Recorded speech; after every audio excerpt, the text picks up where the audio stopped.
What up? Y'all can hear the fan, right? If you can, I have to turn it off. But if you can't, then it's fair game. How's everybody doing? There we go.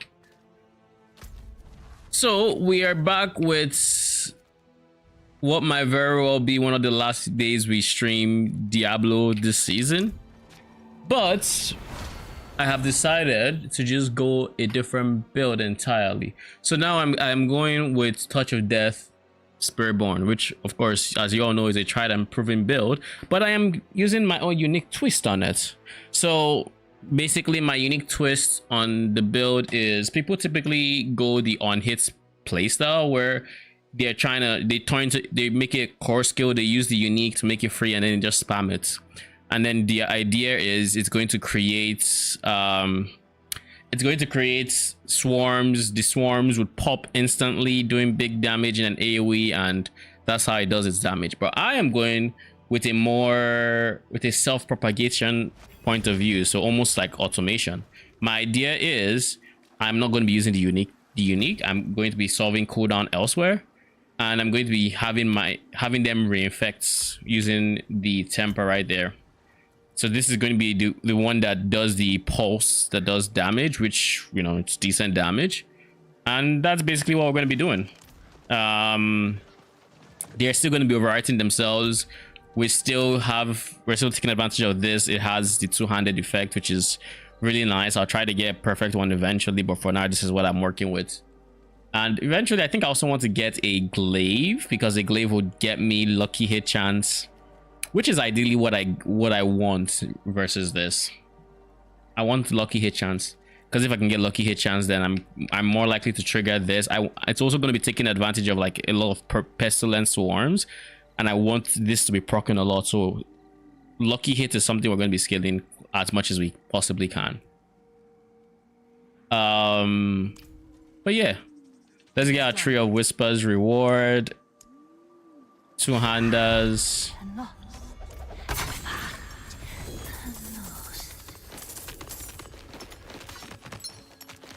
22k skull fragments, not bad.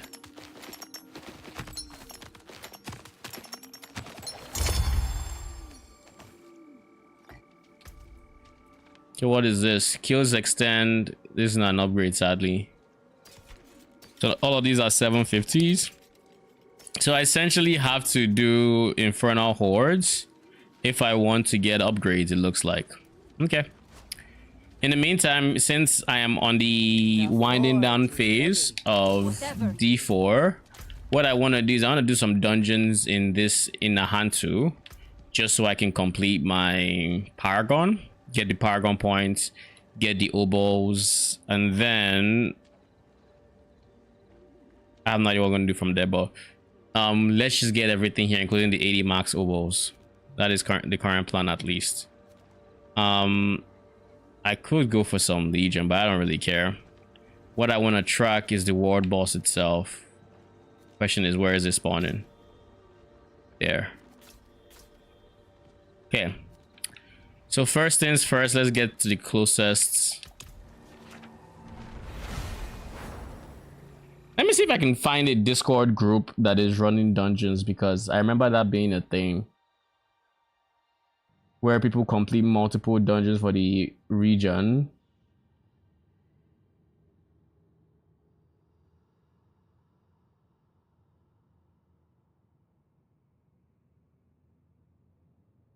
Looking for group T2 pits. Nahantu dungeons for renown. That's what I'm looking for.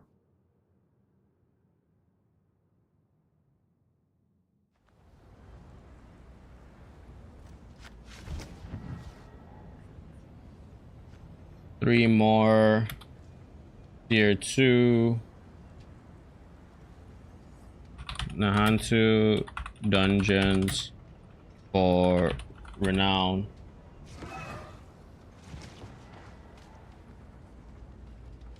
Maybe there are actually going to be more people looking for it in lower world tiers. Let me just look at it before I send that.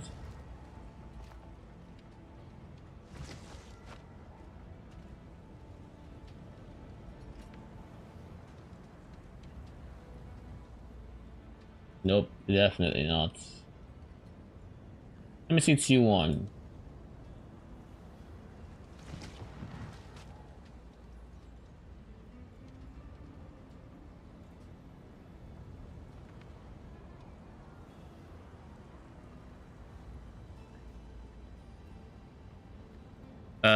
I also need to figure out what exactly my... What the fuck is that?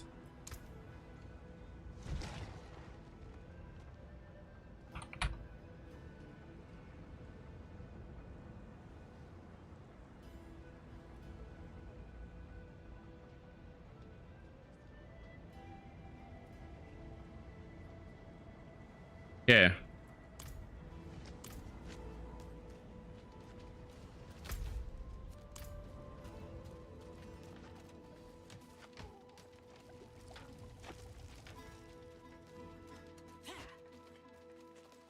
I think we should just do this in lower world tiers, to be honest.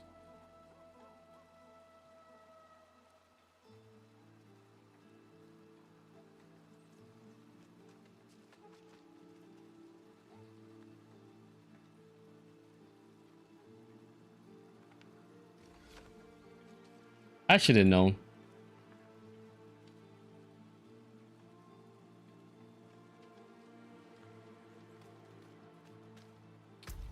Either way, it doesn't matter.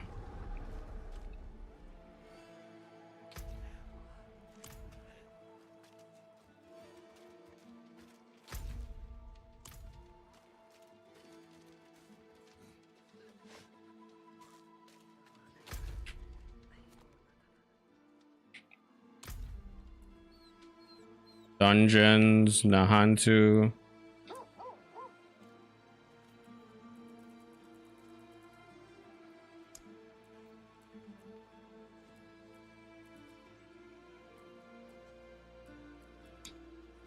Progression. Can I type anything really?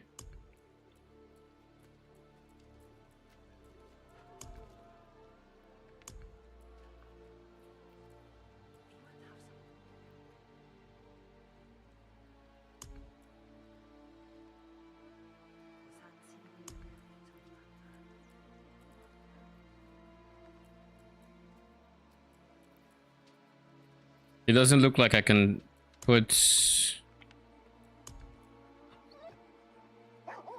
Yeah, it doesn't look like I can actually do anything here with saying, oh, this. It's not challenges.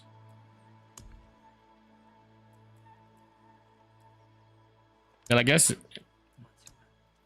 it's not Codex Acts. Whatever. I'll just put this.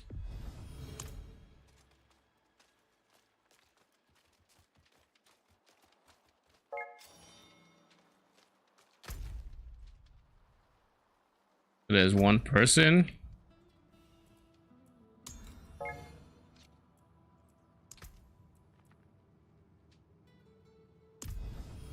Why is it level... Okay, that's it, an aspect 31. I was like, why is it level 31 here? Wait a second, is he... Bruh.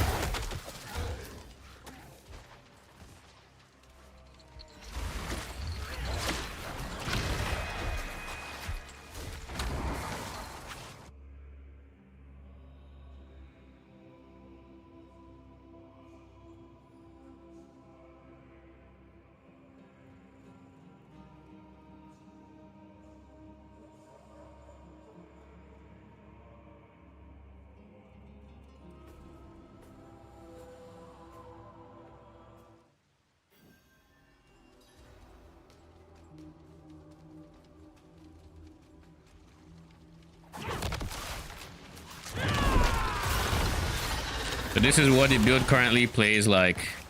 You go, you use Touch of Death, and ideally it gets to the point where, you know, the Touch of Death self-propagates, so to say. But currently, in at least Torment 2, they don't do enough damage, so...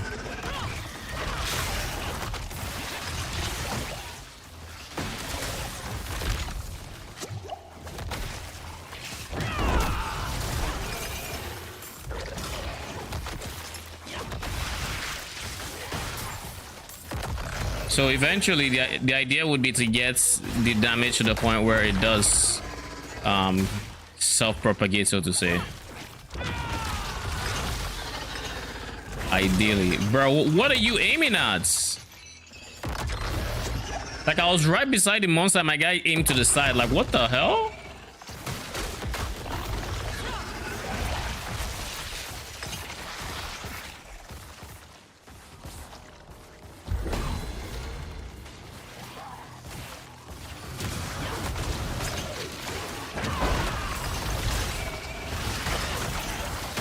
Low key, I already missed the defensive aspect for Scourge that makes it follow along. Like the perma heals. The perma heals, the perma poison.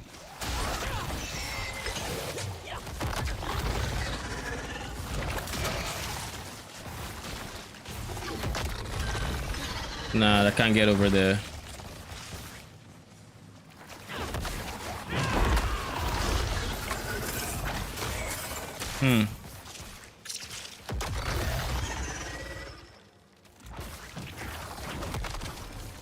Not ready yet.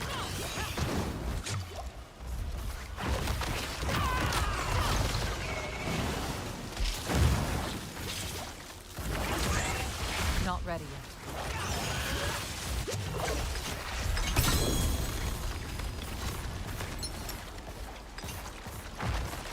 Yeah, my guy's level 60.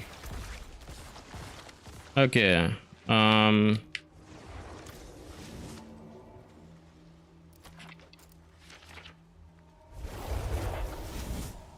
So he doesn't seem to understand how this works.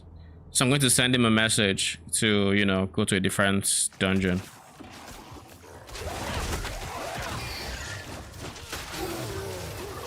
Okay, so for renown farming, we want to split up with dungeons, since completion is shared party wise.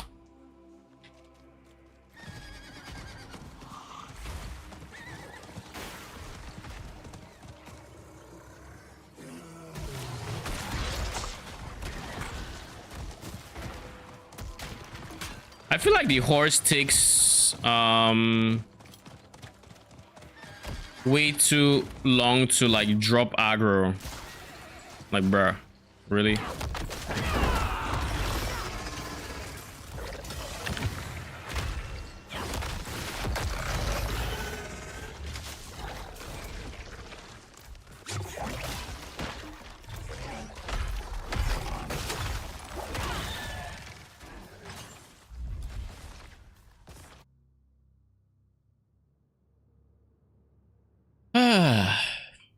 But yeah, the one thing I'm still trying to figure out, and I guess it's not really a trying to figure out thing, it's Ebekawa's helmet is proving more trouble than it's worth trying to fit, but in theory it should be very big like damage for the build.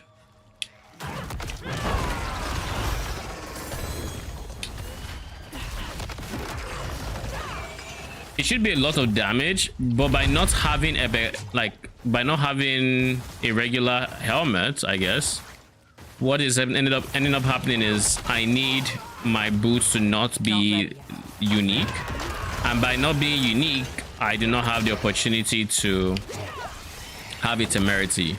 Now, if I had a temerity,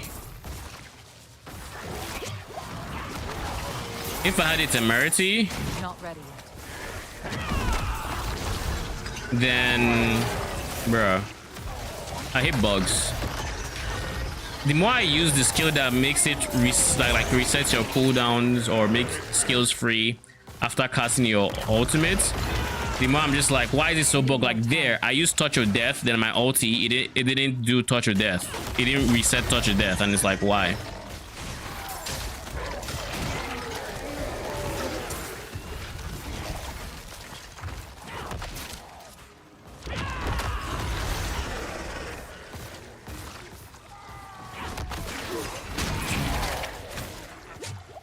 When is this I was saying? More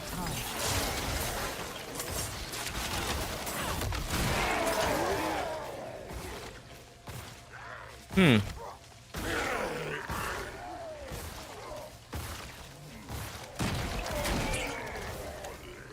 Oh, I don't have the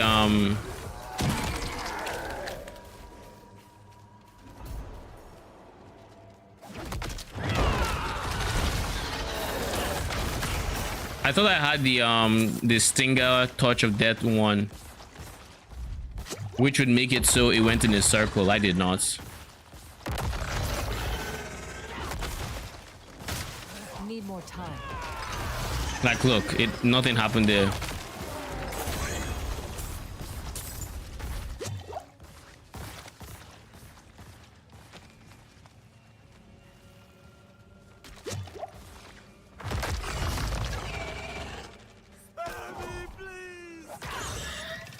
But anyways, there are two ways I can make this build potentially work. Way number one is jacking shell, which is what I'm currently doing. The way number two would be using... What the fuck is this dungeon, man? Okay, I'm not actually going to the start. Not ready yet. Way number two would then be... to use Loyalty's Mantle.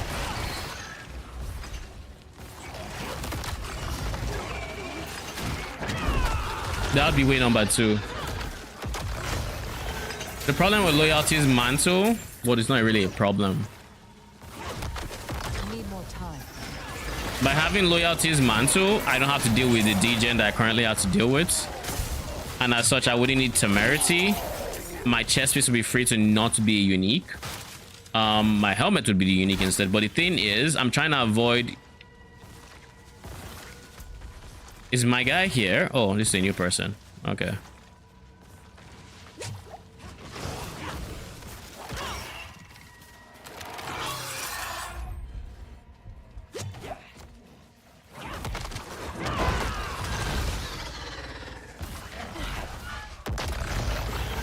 Anyways, by having my helmet free, well, I guess I'm using the Bekawa, so it's not really...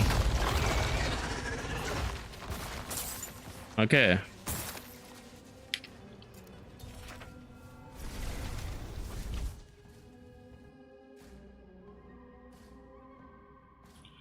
Anyways, by having a Bekawa, I'm getting big damage from my ultimate. But if I were to go the Loyalty Mantle side, then I wouldn't be getting that much damage. I'd be getting really nice healing and whatnot.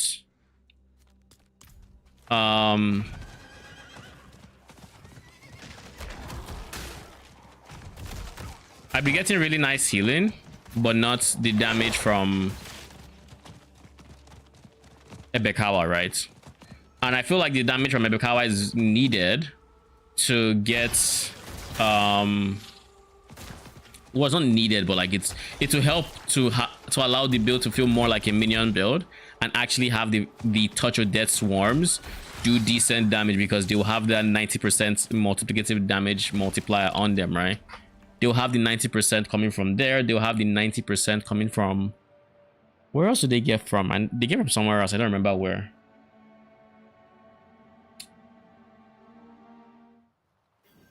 I feel like it was somewhere on the passive tree.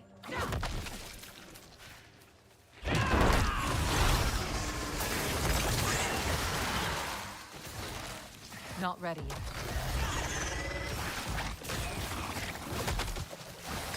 The party filled up before I realized. Just from Party Finder. Not ready yet. I guess they understand the assignments. Need more time. Yeah, I guess they understand the assignments.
need more time.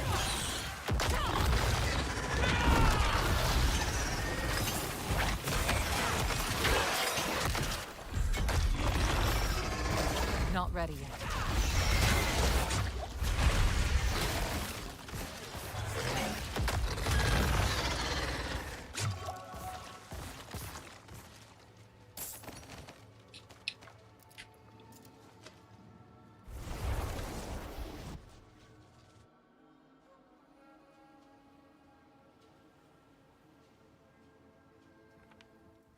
Did I miss any messages in chat? No, I did not.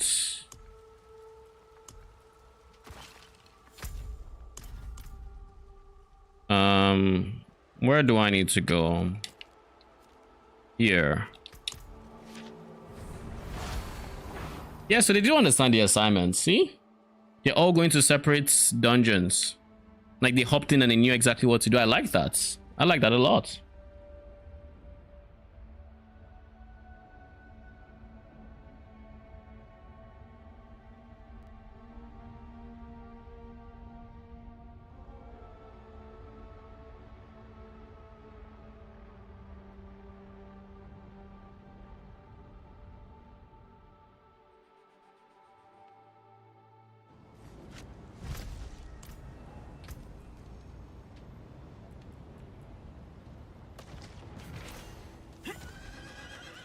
I was like, where's my map and why is it in half? Then I was like, oh, text is just covering it.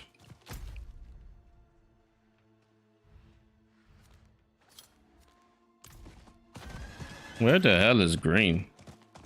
And why on earth is his line intersecting with mine? Does green not understand the assignments? Bruh.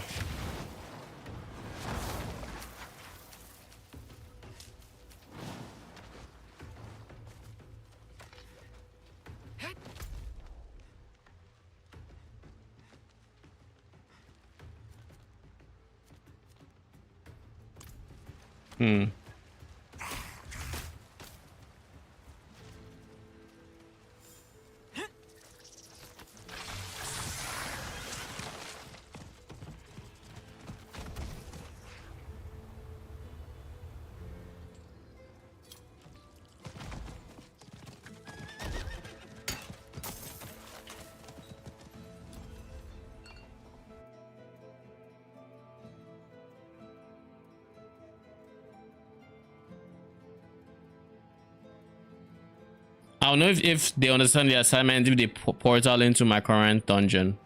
That is how I'll know. 'Cause I don't expect them in my dungeon. They shouldn't be here.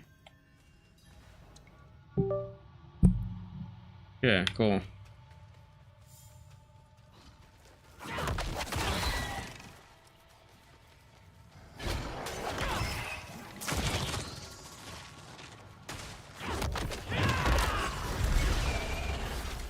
Nice, nice.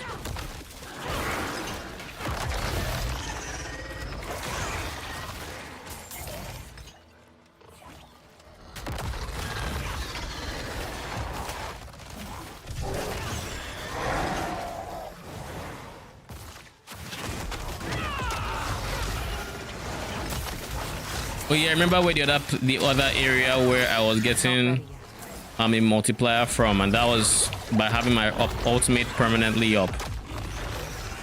So with loyalty crown, I would just need a few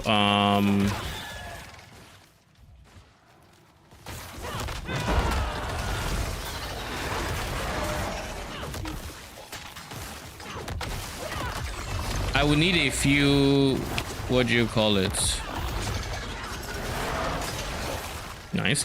Cooldown reduction, tempers on my rings for my ultimate to get it to where it's permanently up. But that's realistically all I need. I need more time.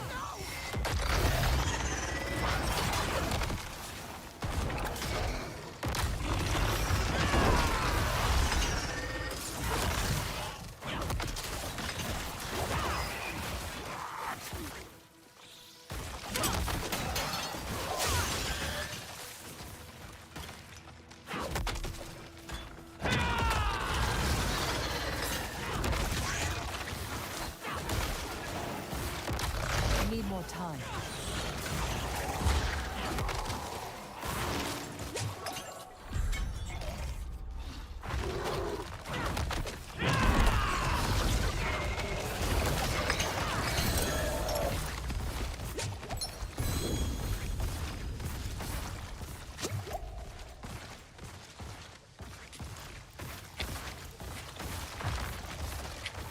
Okay.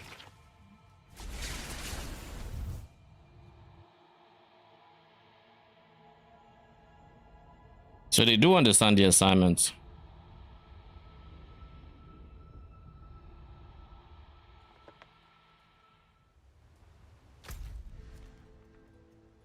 There's yellow.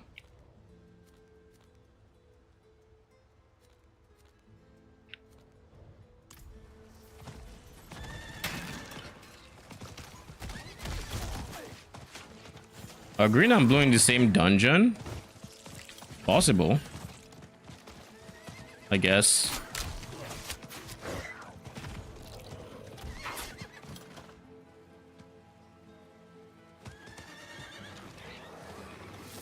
Oh, one person left. Okay, I guess they're done.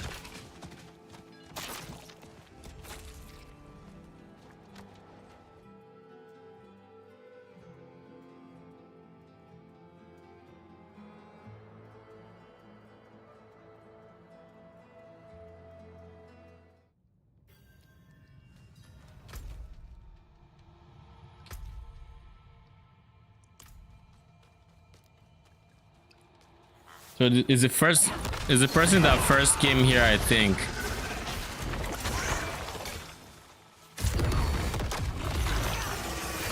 Person that was first in the party. That's the one that left.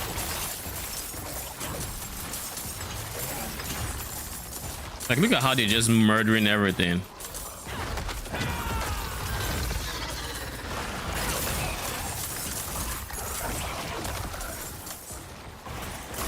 Like, look at that. That is the vision I have for this build.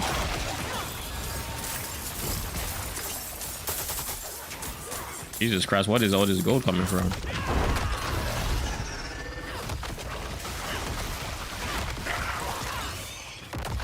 Not ready yet.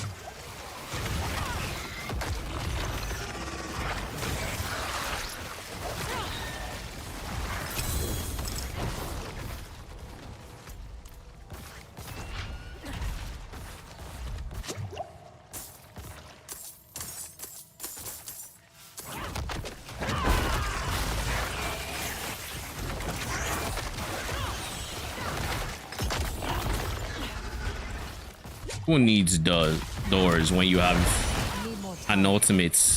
Not even an ultimate, an ability that lets you. Okay, I need doors. Okay, not all the time. I need more time. I guess it doesn't fully help that my interact button is my mobility.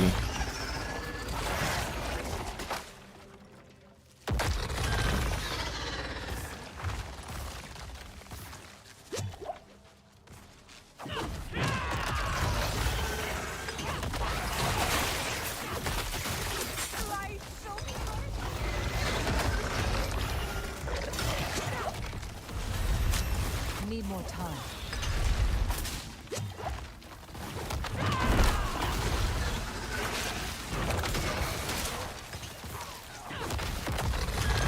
I think I like the newer dungeons. It looks like there is no compulsory objective anymore. It's just, well, it has side rooms now. It has side rooms now that will give you rewards where you can literally just beeline it to the end, to the I need more time.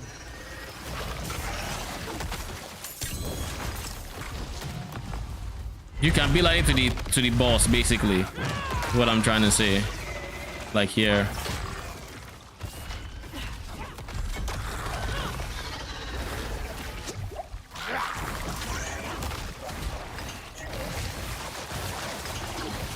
Not ready yet.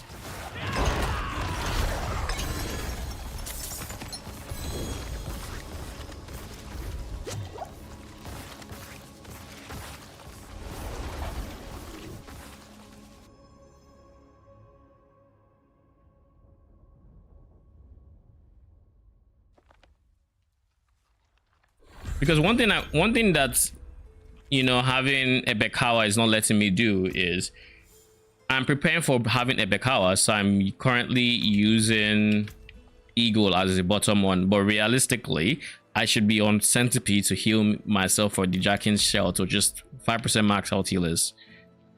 You know, it's noticeable. It's not something to sneeze at. It's 5% per second. Considering Jackins is debuffing you for 10% per skill that it's currently reducing its ability for.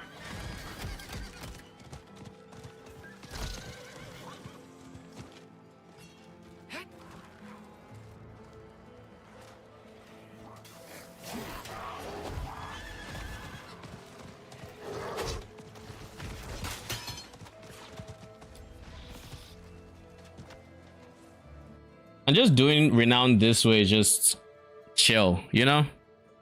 Turn your brain off and have the combined effort of a team clearing a dungeon for you, you know? Now we have a lot of them done. We've done like 12 over 20.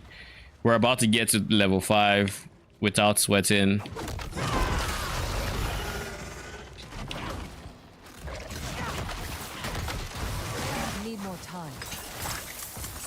One thing I will say, I kind of really like the Eagle being my second, being my my sub spirits.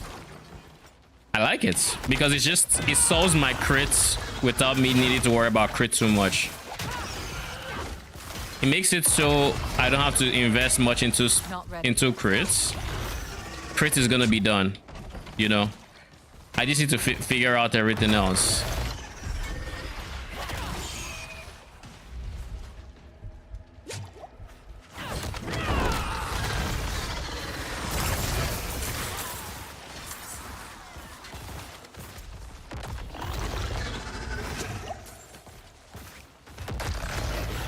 It's just right now, this build is a potion drinking simulator.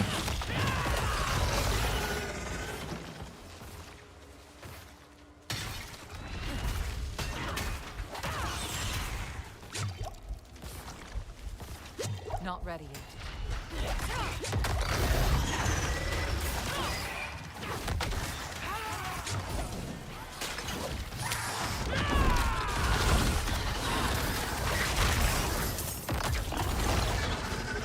Not ready yet.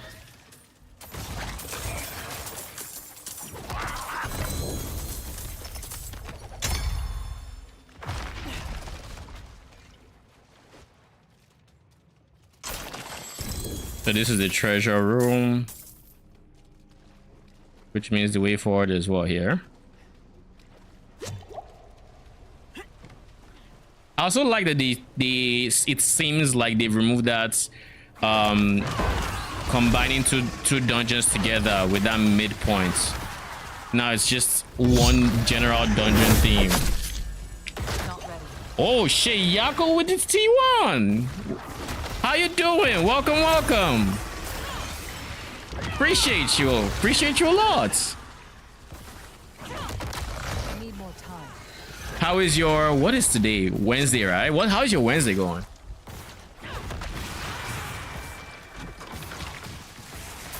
Bro, can I not get stuck on the wall?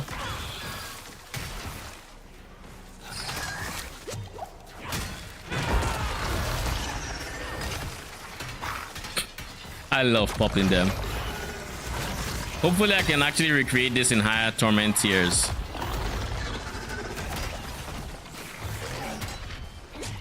There we go.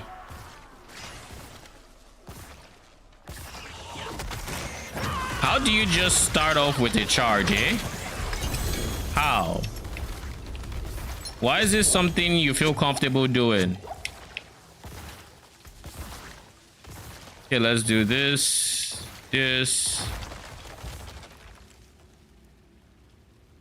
Okay. And I'm done.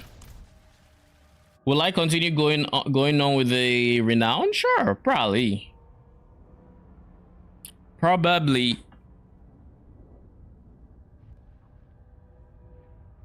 Is there a reason to even?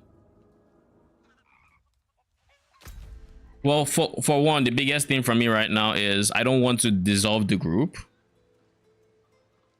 Because if I do that, then the other people in the group are not gonna have a group.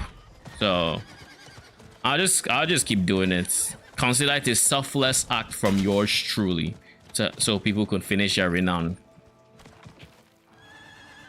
It's Thursday already. Oh yeah, it's wait, don't tell me. It's 6 a.m. for you, 6:41.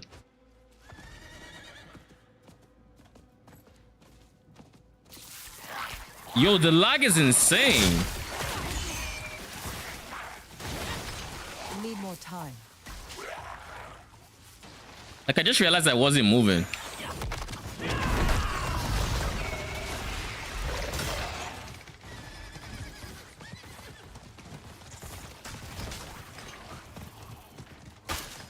But yeah, as the group leader, I can't leave, otherwise they just end up without the group, and I don't want to do that. I want them to enjoy the full benefits of completing all the dungeons. If anyone leaves, I'll take that as my exit and I dip. But like,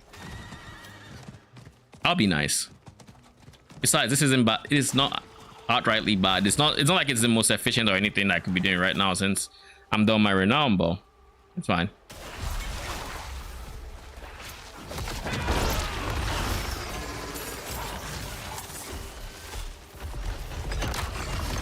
Not that bad. 140 time to go to sleep.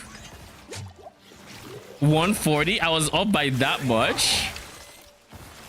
So it's 140 for you right now, which means it is a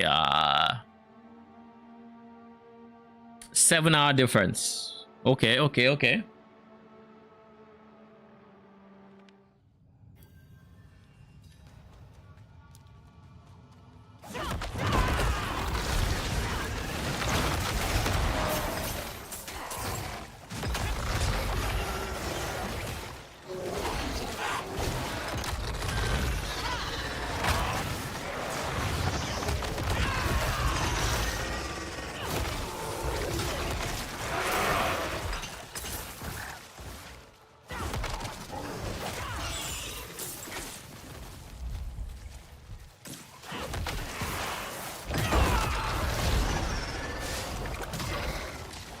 I feel like I know this dungeon.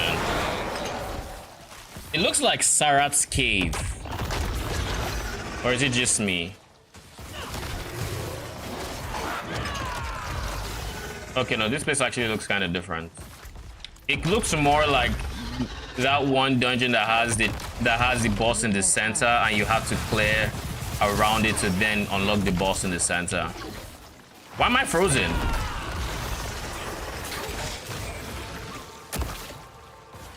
I don't like that bug. It happens when I try to use my centipede off cooldown, and it just randomly, like, I don't know if it locks me in an animation. I don't know what it is. It just says you don't get to move until it casts the ability, and then it doesn't cast the ability because it's near a wall or some shit. Very weird.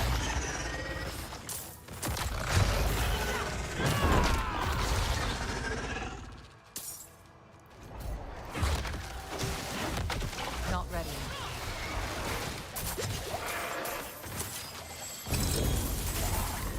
Ooh, unique. Also, Yako, can I just say, in my time playing D4 since the launch, like the expansion, the amount of bugs I have run into makes me genuinely miss PoE. Like, everything is bugged with this new class. Everything. And I'm not even exaggerating. I wish I was. I am not. Everything is bugged. Half the interactions, I'm like, you know what? Let me do this. Nope. Bugged. Sucks to be you. Oh, you thought. You actually thought. Okay. They summoning Necro. Yeah.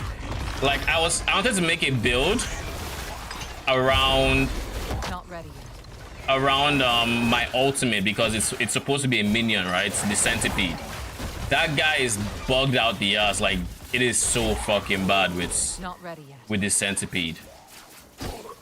It is genuinely awful.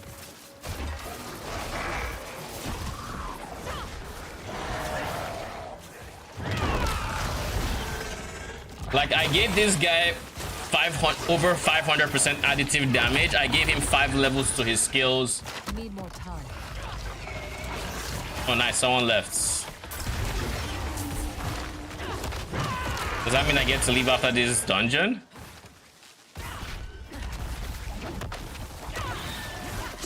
But yeah, I gave him like I said over 500 additive damage. I gave him so much in that realm. Just know he had a lot to work with, and guess how much damage he was doing in normal torment tier, like you know, the base one. I can spoil it for you. He was doing right now. You see this, he has 24k. This number was 49k. The second number, the smaller one, was like 13k. He was doing 2000 damage in normal tier with that. 500% ultimate damage, by the way. 558% to be specific. He was doing 2000 damage per auto. He was doing less damage than the tooltip DPS. How? My guy, how? I'm just like, bruh. I think it's wild just how quick people are leaving and coming like that. Someone just left and instantly that spot got filled. Saw you hitting some dummies yesterday. Yeah, exactly. It was depressing because like I spent so much. I've genuinely spent so much time on that build.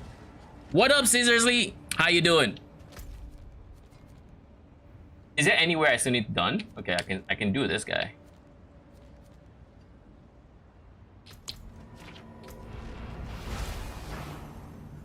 Like I spent so much time working on that build. And when I say so much time, I actually mean like off stream I was working on the build, because as I was progressing in the game, I was noticing I was doing less and less damage. So I was spending more and more time trying to figure out how to do more damage.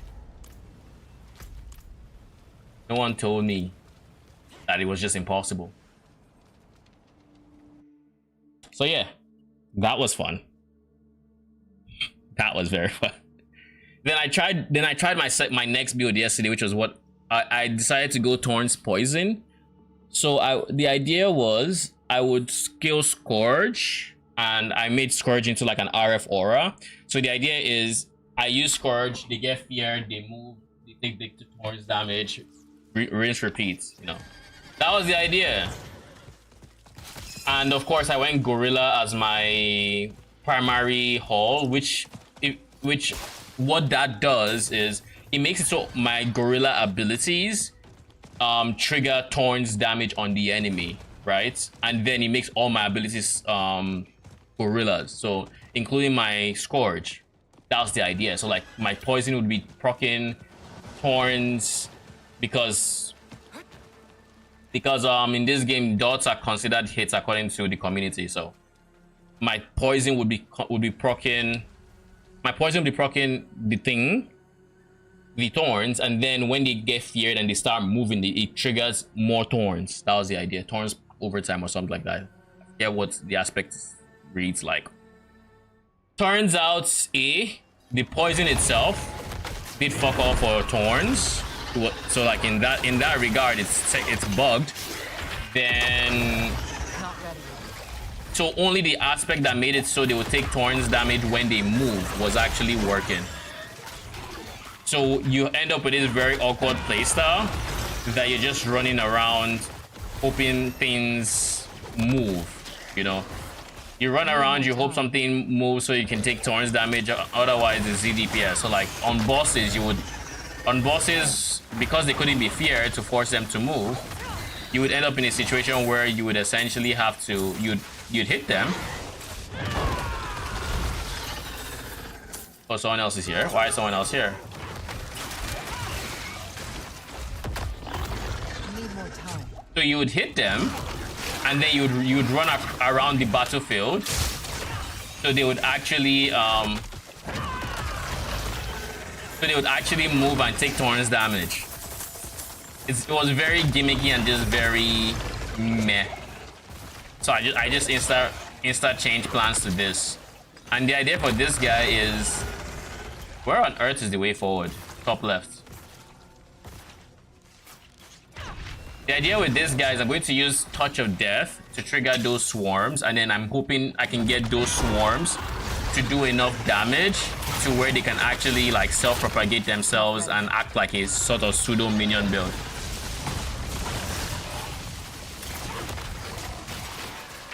So like kind of meh. So the idea is kind of like how this guy is playing out right now, where I hit it, it triggers the swarm moves with me and then just kills stuff. It sounds like minions that don't hit the important targets. Yeah, I mean, when you have that one damage reduction mob and your minion is out there hitting everything else. I feel you. I played Minion Necro every single season up until now, so I can definitely relate.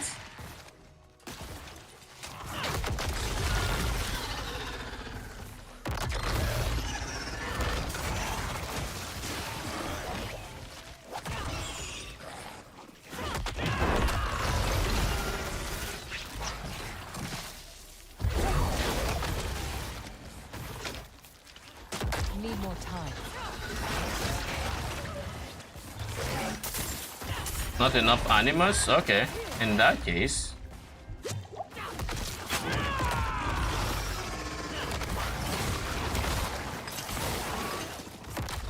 We just find the exits. I just saw 1.1 mil crits.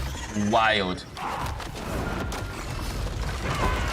That is, I think, one of the first times I'm seeing in like a million damage this league. So at least there's promise in the build. Considering this, again, this build is just, it's been me messing around with different things. So this character is not fine-tuned. It's it still has Torn's gear, basically. I only played the preseason and now. Oh, what do you think of the game so far? Like coming from straight from preseason.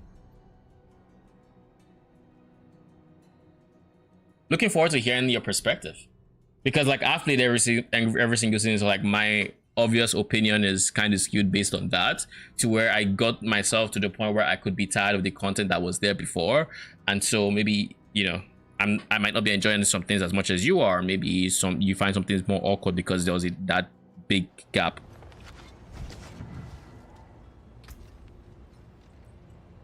Midnight Sun. Yeah, I can dump you. Oh, I found a GA. You good? Chance to restore primary resource. No, I don't really care about that. Oh, that said, I should do something about this guy. I don't need resource cost reduction. So I can switch that for something else. Bone damage isn't bad, but I think I'm hoping for CSD. That's the one. CSD just makes it so when that crit happens, where is it? CSD makes it so when that crit happens, or when the crit happens, you know, the pop happens. Yeah, I'm gonna leave real quick. GG's. Thank you for the group.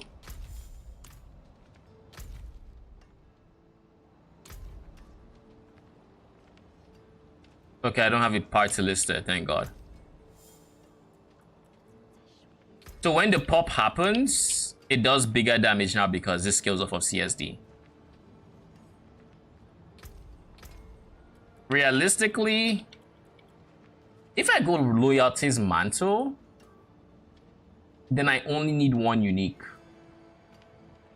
and then I can fill everything else up with legendaries. But if I go Jack in Shell, then it almost feels like I have to go it feels like I have to go Temerity, or like my barrier is decent, but it's not that big. If I had Temerity, I'd be able to get my barrier to 100% of my life. I think that is something I should be doing. I was hoping they fix minion AI. Oh no. That is nothing to hope for. Wait a second. This is a macro gorilla. Okay, I have a 25% gorilla. All right, it is. It's not an upgrade. All right. But I'm not sure if I'll play. But PoE League felt dead. Yeah, PoE League is like, I'm hesitant to go back to PoE because, like you said, it is rough in those streets, right? It's unfortunate, but it is what it is. So what I'm doing right now is I'm buying time for Torchlight. Torchlight is releasing on the 20 something, I think like 24th or something. So my plan is that.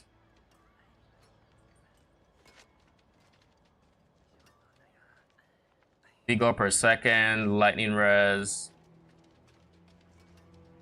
Don't need this. But this is Slaughter. We're finally getting Slaughter. I don't think we've had Slaughter before. Why am I looking at this gear? I don't really need anything here. I think what I'm looking for some specific stats that I'm just not getting. Yeah, I think that's what I'm looking for right now. Okay. I mean, these gloves are perfect. They have lucky hit chance and crit chance. And the max life. Okay, we're gonna use you. We're gonna actually use those gloves.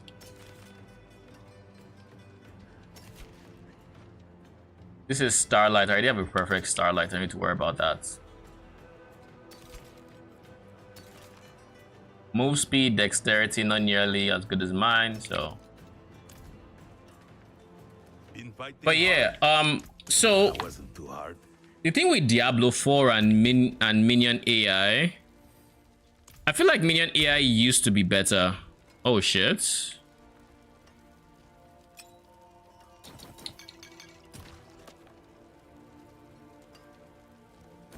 Minion AI I feel used to be better. And here's what I mean. Minion AI season 0 was trash, complete doo-doo. Season 1 trash, season 2 trash, then season 3, season 4, they improved the AI. They made it so curses would affect it. They made some changes that helped the AI. It wasn't quite there yet. Then season 5, I think. No, it was season 4 actually. Season 3 was when they did the curse thing. Season 2, season 3, they cursed them. Season 4, they made it so shadow mages attacks pierce, and that was really big. I love that change.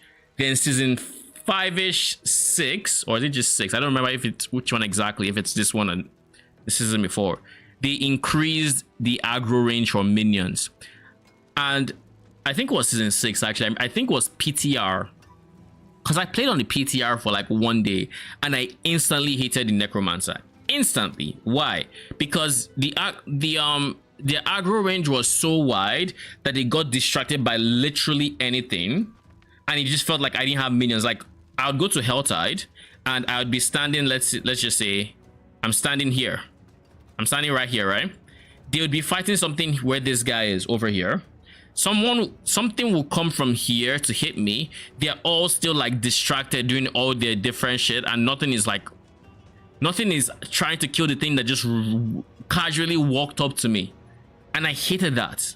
I hated that change so much, because before, at the very least, I could I could depend on things, on my minions to do things, but now it just feels like they're everywhere and nowhere at the same time. Like, they're all doing their separate things, so they're not focusing on any one target, so their DPS is kind of whatever, so like, ugh.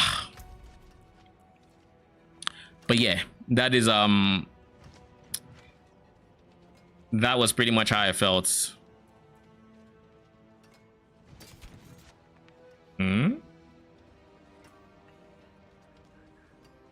Nah, not using this. By the way, am I still capped on? Yeah, I am. Okay, cool.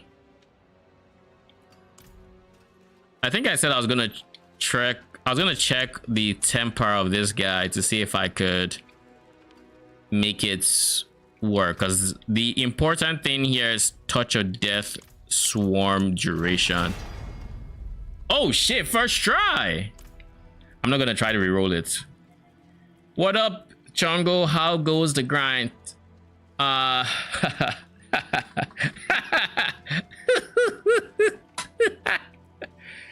I laugh because the grind has been nice and very shitty all at the same time. And what do I mean?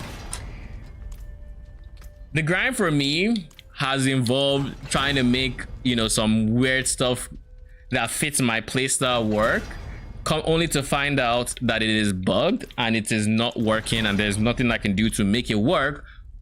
So I just have to do something else. And I've done this about twice. I've done this 2 to 3 times at this point, and I'm finally on something that I think is working. Now, where this caps out, I don't know, but it is working so far. So yeah, I've been gate kept by bugs multiple times, and it doesn't feel that great for that to happen. Is that... Yes, that is the laugh of a man who the game has indeed broken, like shattered me into many pieces. Because I'm just like, why do this to me? Why is it wrong for wanting to play this skill? And it's not like I just decided to pull out one of the random skills on the skill tree. No. The very skill in question is my ultimate ability, the Devourer, the big bug, the skill you would think everybody would get fascinated by on the Spiritborn, you know, the ultimate, the flashy one, the one that turns you into a jaguar, or brings a giant bird that does big damage, or, you know, gorilla, yada yada. That skill is the one that is bugged. And I'm just like, bro, what? Love that. You called it Devourer Carl? That is hilarious. That is actually hilarious. Hey Carl, you mind spitting over here just a little bit? But yeah, I made this entire build that was focused on ultimate damage. I bought this weapon for like 20 mil.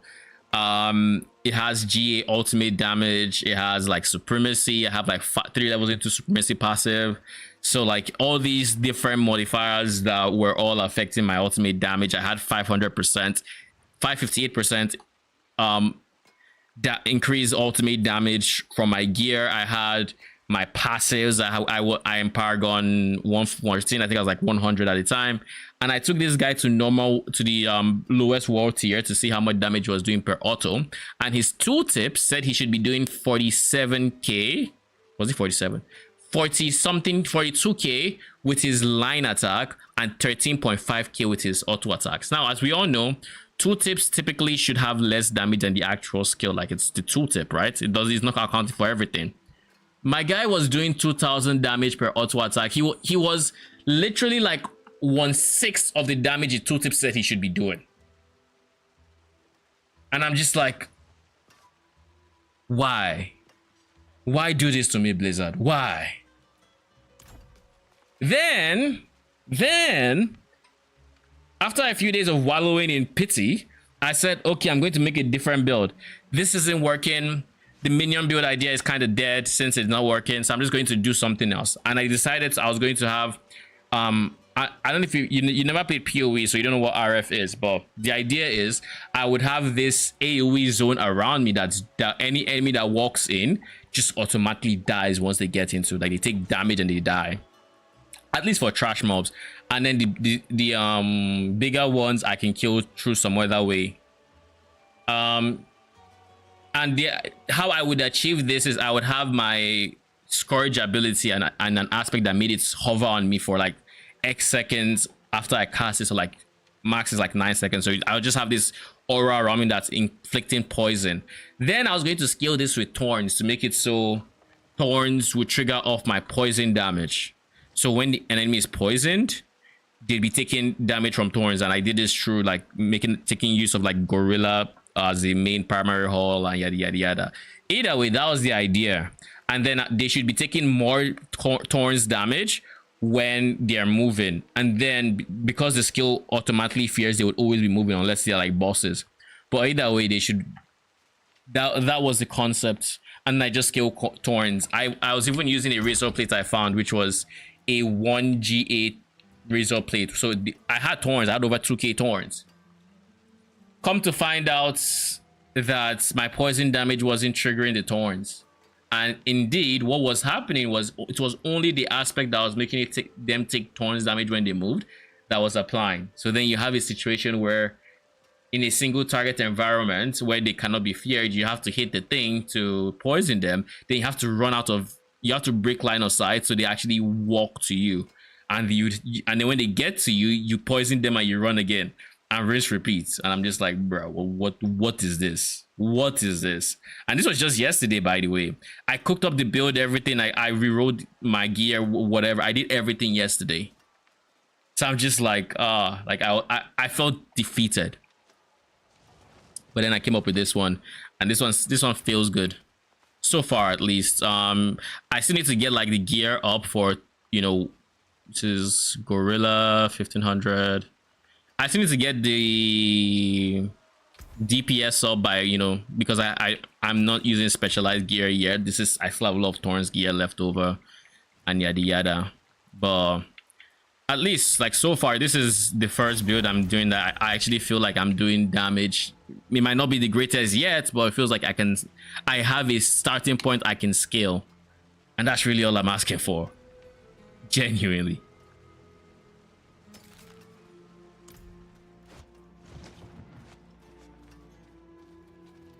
Can I masterwork? Yeah, I do have obtuse sites.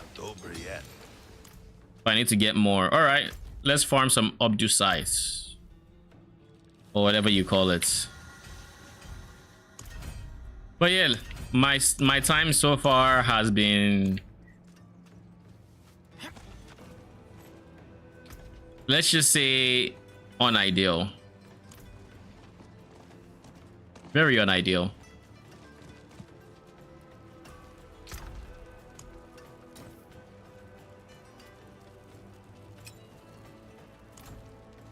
So what I want to do now, I don't think there's enough cooldown reduction on gear and everything to where I can make my touch of death long enough to where I can use only legendaries in my gear. Maybe eventually, if I'm able to like greater fix the cooldown reduction on different pieces of gear and all of this, I can maybe do that. But right now,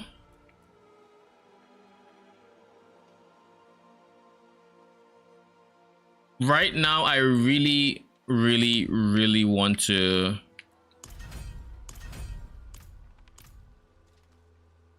I want to fix my health situation.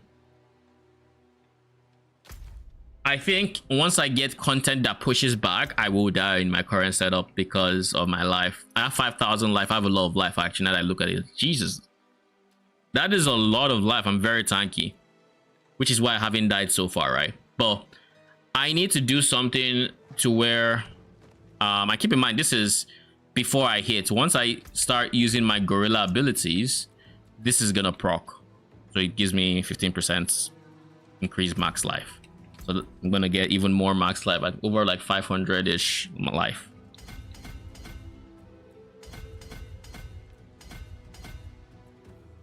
Okay. So what was I saying?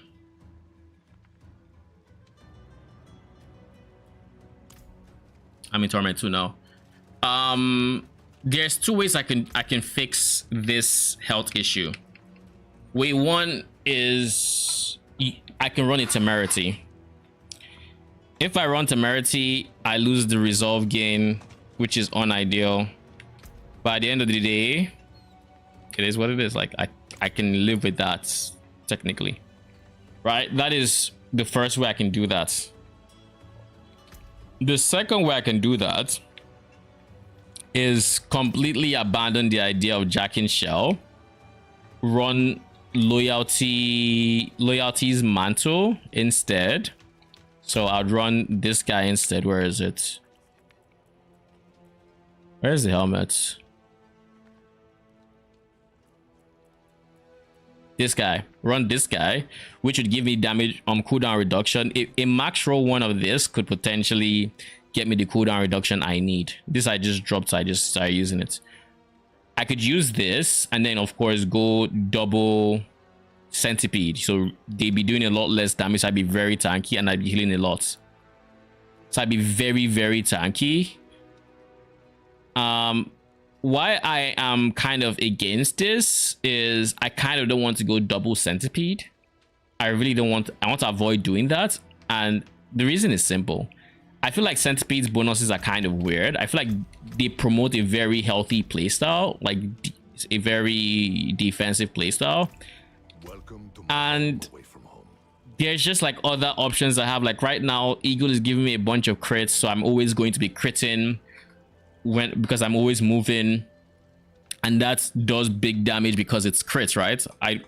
I'm not scaling. I don't have to scale crit as much as I would have had to otherwise.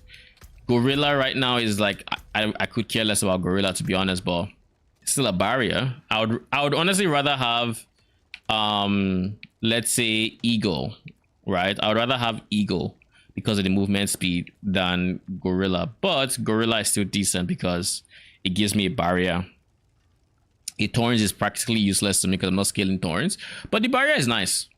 It's nice. But then for this second area, I really like Eagle, and I also kind of like Jaguar, but I don't need the attack speed, so it's like whatever. But I really like Eagle because what Eagle does, it just gives me a whole bunch of crits, and then once it resets, like I'll just crit again. And then eventually, when my crit chance does catch up and I don't need Eagle anymore, I can then go Gorilla and stack Resolve. I can go, actually, for my favorite second one here is Centipede. So I like Centipede secondary, and I like anything else primary. Centipede is fine, but it doesn't really promote damage. This promotes damage by allowing me to vulnerable and gives me movement speed. I like movement speed. You all know I'm a movement speed addict. You can't give me enough movement speed. But yeah, that's why I'm against Loyalty's mantle. Again, the alternative to all of this. Good luck with your build. I will go sleep and watch the VOD when I have time. I'll sleep. All right, thanks for stopping by, Yako. Appreciate it. Have a good night.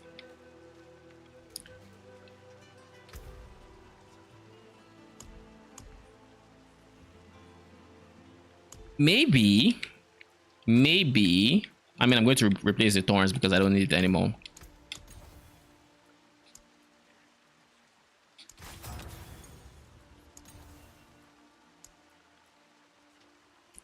Lucky hit chance is nice, but I'd honestly much rather have cooldown reduction.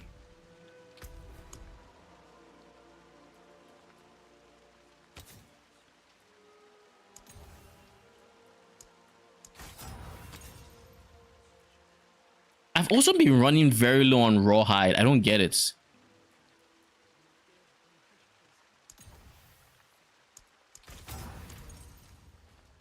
I do not understand it.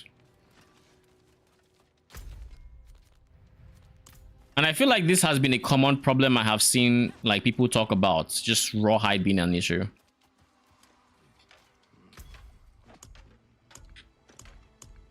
So let me see, Rawhide.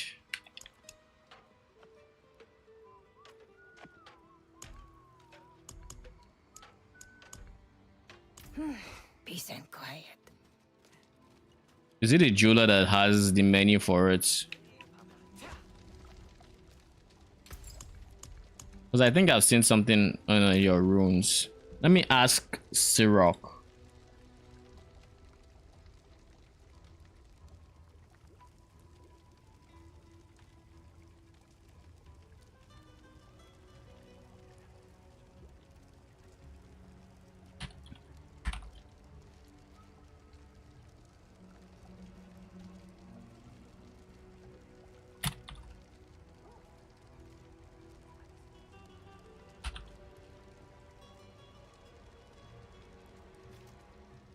Anyways, right now what we're going to do is we're going to run an infernal hordes for this torment here. Oh, okay, cool. I wasn't expecting to drop up the sidebar. If you're gonna give me up the side, I'm gonna masterwork the. Never mind. CSD for block chance, not bad.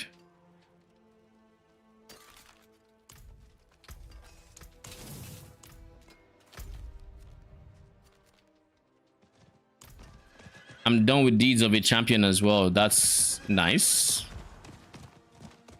Very nice.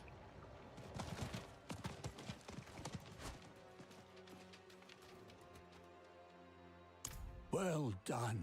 Your deeds are known far and wide in Nahantu. Almost sees that you have rescued Sihek, my most trusted counselor in the Undercity. When you said Ormos, it took me a second to remember that he's Ormos. Again, aid him in his cause.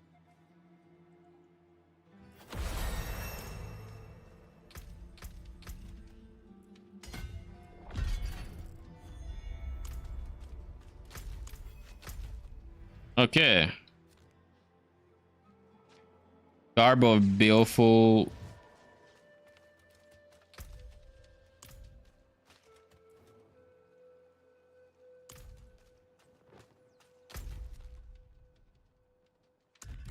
Speak to Sihek. Ormas is right. As we speak, one of the dregs is poisoning. Delve the Undercity. Find the terror.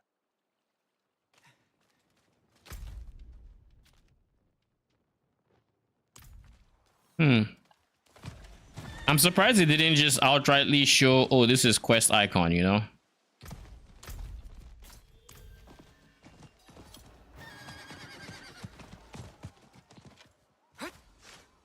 Not in town.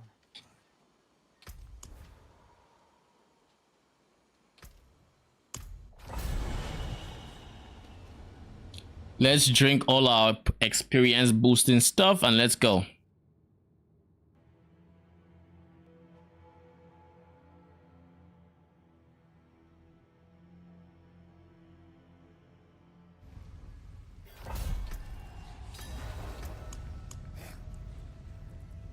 To just yoink and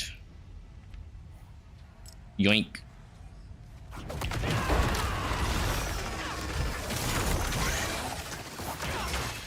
Not ready yet.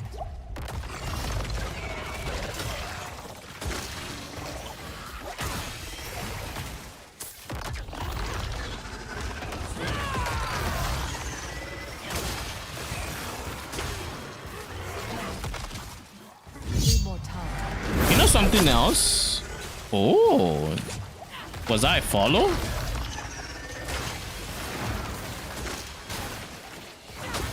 I didn't see anything here.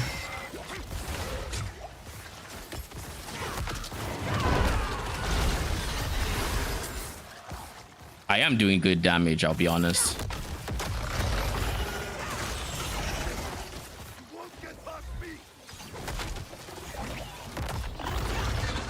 Not ready.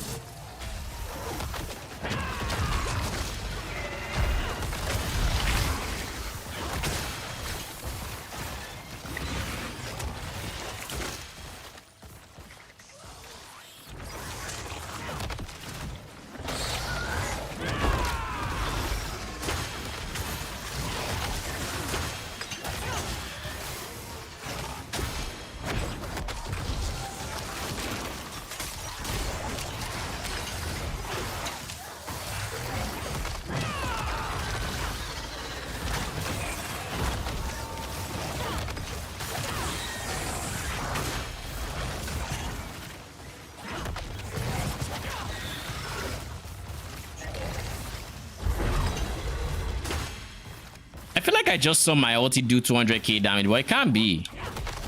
I'm not a madman. I know it doesn't do damage, so clearly cannot be. It has to be my keystone passive most likely.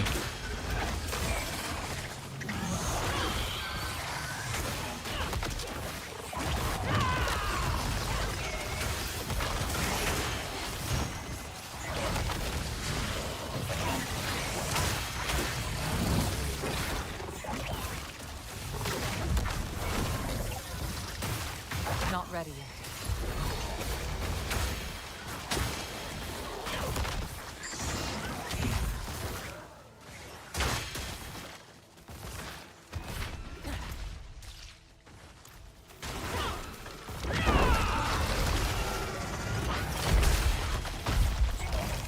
Not ready yet.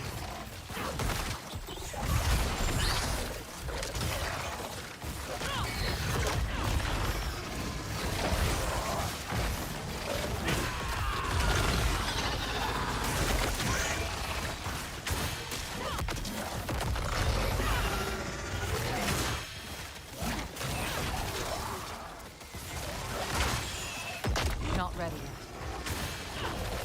Bruh, can I stop missing? Please? Thank you.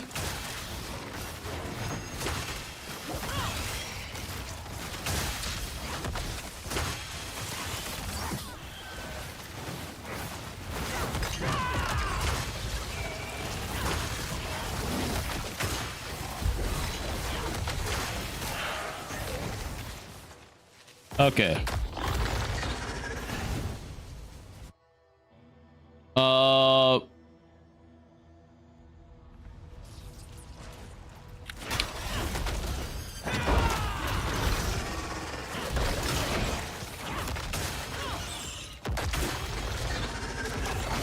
Need more time.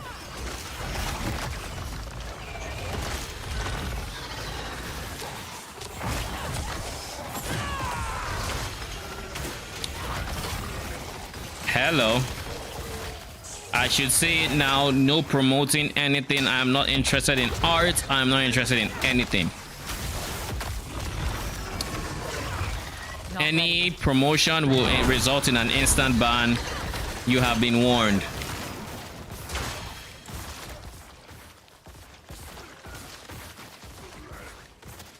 It's the audacity for me.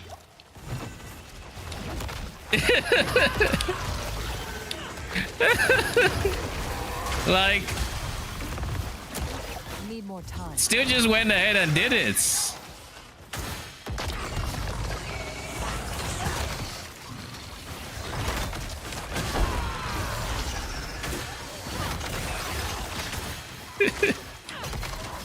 But yeah, I end up dealing with a fair number of bots like that, so it does. That's why the disclaimers are there, just on the off chance that it's not a bot. As improbably as it is, just in case. I don't ban people for free. That's why I give the disclaimer. How did you know? Oh, I run into them a lot. Like, they typically have some weird, like, you know them by A, their username, and B, how they start the conversation. Typically, if people are actually interested in content, they're not gonna say, like, they can say hi, but it's typically followed by some comment about what is happening, you know, like so someone's following my build guide, or they have questions about, you know, PoE, or they say something that's relevant to what you're doing. These guys just say hi, or I think they sometimes like good day or some, and you just know, like, they have no idea what's going on the screen, but you know, they're trying to do trying to promote something. Need more time.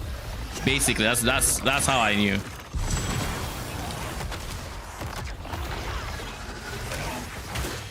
But like I said, you never know when there's that one person who starts the conversation with hi. So that's why I'm always like, you know, let's I'll give you a chance, you know, just give the disclaimer, this, and then if it is, then, you know, go ahead and ban it.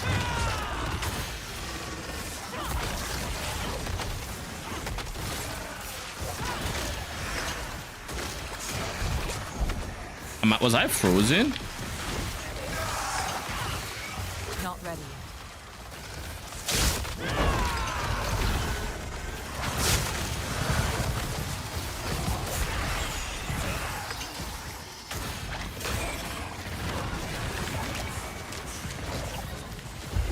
Not ready yet. Don't tell me there was a chest I forgot. I heard the chest sound just as I clicked the level.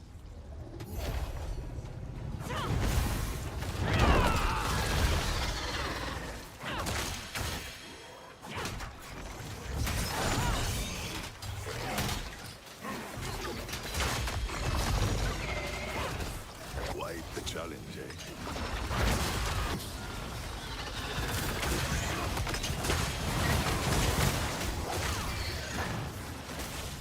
Lesser afflicted. Let's try to kill you.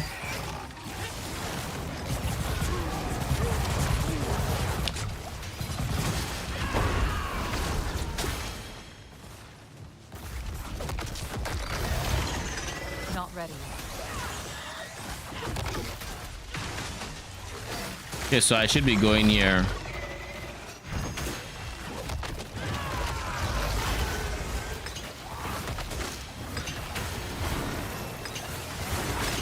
Ooh, 1.2 mil. I'll take it.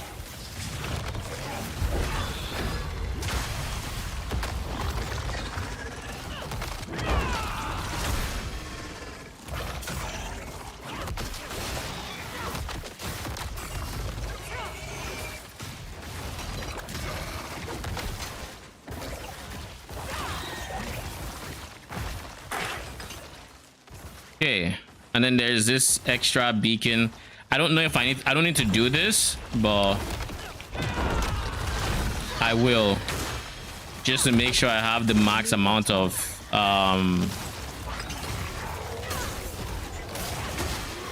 I guess attunements as I can.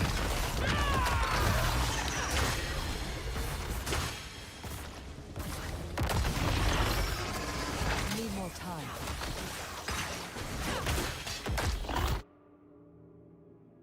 So let's see what this single target looks like, because it's time for the boss. What the fuck are all these symbols? I have devoured many of your kind. How will you repay?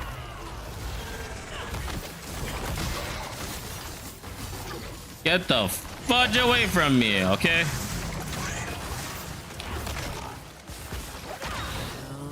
You cannot hide. I like how I'm still doing big damage to her even while I'm hiding.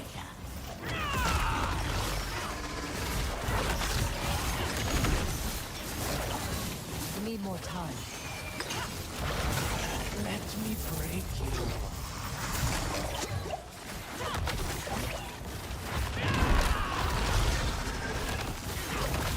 Not ready yet. Don't run away. I will not be struck. Engine. Let me break you. You are worthy, Drake. Are you gonna die, or do I need to keep? You fought Yep, you're dead. well. I like how it looks like its dead body is kind of a part of my centipede, like right now.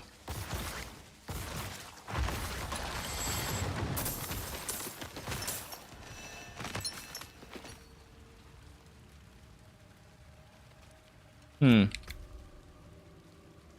feel like I should have gotten gear there. Am I bugging? Like I just got fuck all for gear. Like nothing. Give me gear.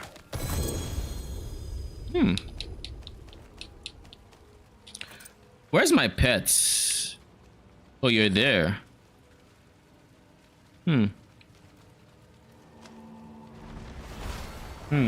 Okay.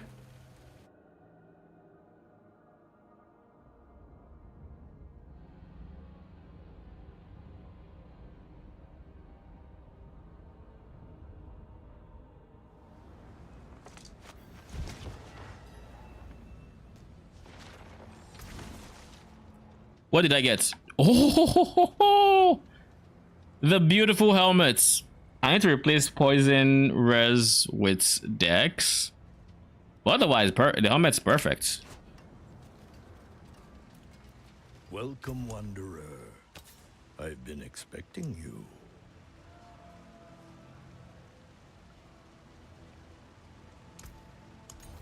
Dex is a very, very common affix, so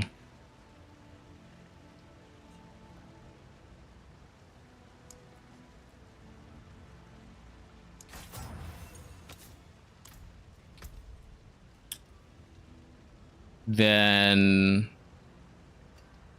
the aspect is free currently. Do I want to do anything with the aspect is the question. I can have, well, there are a few things I could do with it.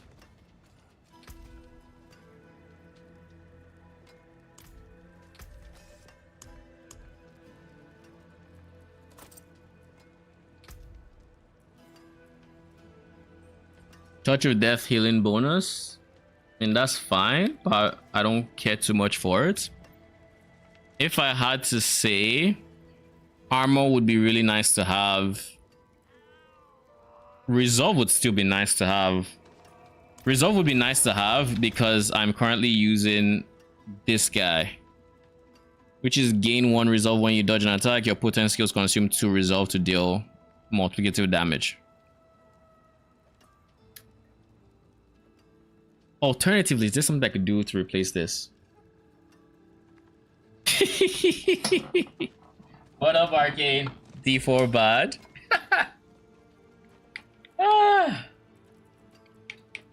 Let me see. Resolve. Okay, so I guess let's look at this. This is what we're gonna do.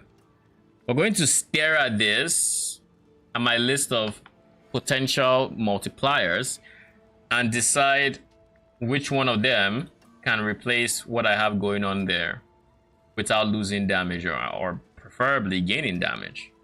So that's up to 55% multiplicative damage, which means I need a, but it also takes a second aspect slot because I need, it takes a second aspect slot because I need, I think, oh yeah, it takes a second aspect slot because I need a source of resolve generation, and that could be from the helmet or whatever, but I need that, right? It needs to be a steady source of resolve to where they can actually consume it for the damage consistently, right? So if I can find something that even if it's slightly less DPS but is always up, we can work with that.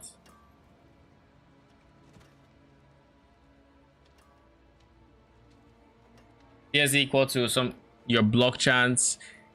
This is fine, honestly, because of my current block chance is like 45, so it's like 30 CSD. It's not bad, it's not great either, so no.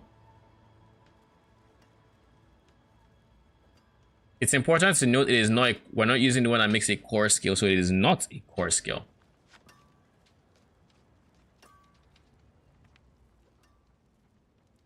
I'm really thinking about like something like conceited, because like that's 30%, but it's always up.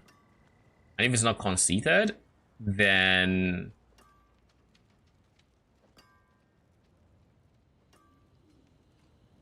what if I use Reaper, then I switch my primary to Eagle? That just gives me 30% crit chance. Like literally just 30% crit chance. No ifs, buts, or maybes. But then I wouldn't be using Gorilla. But I could still use Gorilla passive, which would then give me, I think, a source of resolve, or at least max resolve. I don't remember which it is. I'm gonna keep this as something I can play with. This is crit chance for Jaguar, but it's based on Mason Live, so it's not the greatest. Okay. It gives me Unstoppable and gives me Max Resolve. It doesn't give me a source of Resolve Gen though. But like if I do this, coupled with that, it's just free crits. And if I have like 30% crit chance on top of whatever crit chance I get from my gear, that's easily over 50%. To where every touch of death hit should be proccing said. Let me see. Let me go to max roll. I want to see something about max roll's D4 plan. I want to see just how high I can get my chance to reinfect. Even if it's just one. What do we want to go for? Ideally, we're going to have a glaive on our hands.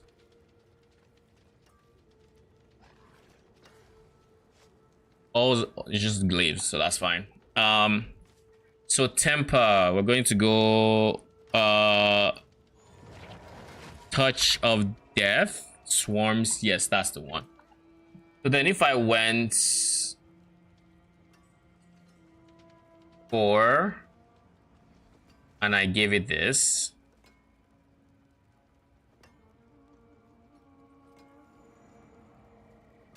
(46%). Wait a second.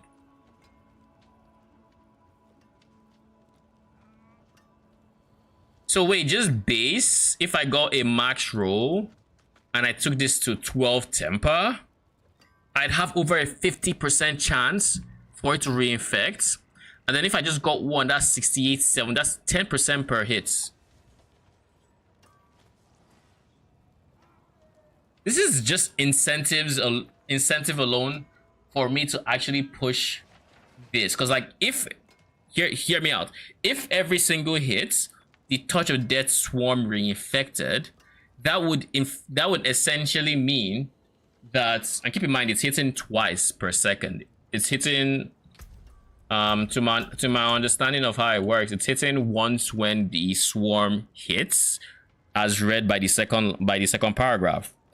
Damage per hit, right? And it's out for 16 seconds. Jesus, 16 seconds? I didn't think it was that long, but it's 16 seconds. Okay. And this is also a hit because it bursts every second applying this over 6 seconds. So it poisoning damage, but the burst should be a hit in and of itself. So that's like 2 hits a second. If each one is reinfecting, then a crit happens because I'm over 50% crit chance, then that one would get replaced instantly and it would pop for the remaining 16 or however many seconds it has to do big damage. And then I would still have that swarm because it got replaced, right? I'll still have 3. I would always have 3, but then they keep popping and keep popping and keep popping by themselves. And I would effectively have a pseudo minion build. So I do want to go for touch of death. I want to go for max touch of death. That should be what I do. But I don't know if this weapon is worth pushing. It has Dex GA, which is nice. It's really nice to have Dex GA. But I really think I want that touch of death hit. Oh, perfect. Now I can technically push for this one to be perfect. Because let me see, I can technically push for it because I can still do this with this. Not this guy, this guy. And just really try to get that 40%. And then if I run out of tempers, I can just use an item to reset it. The goal is max roll. Unironically, lol.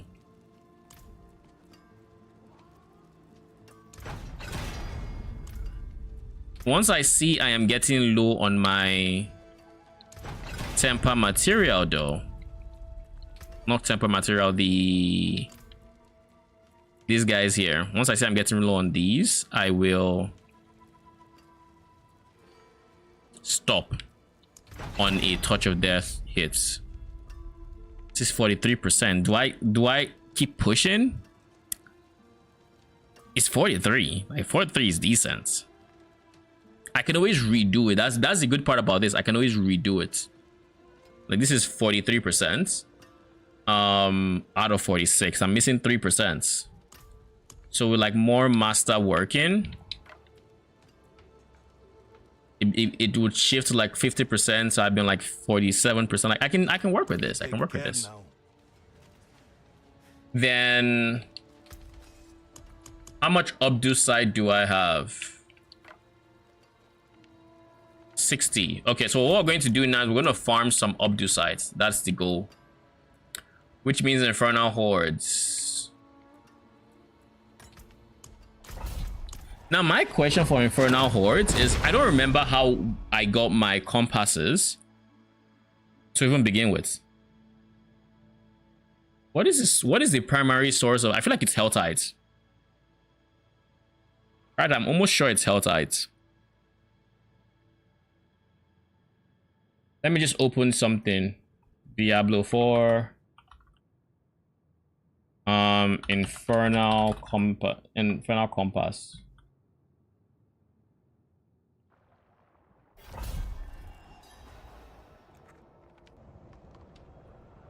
But they can be crafted at the occultists for a moderate sigil powder fee. Oh, so if I ran Nightmare Dungeons and I just go Nightmare Dungeons, I can get a lot of them.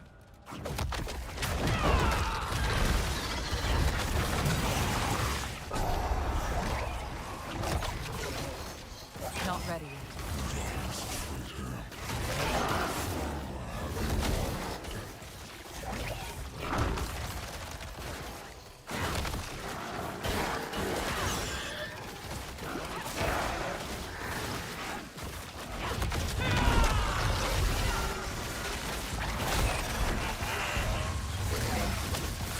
I need more time.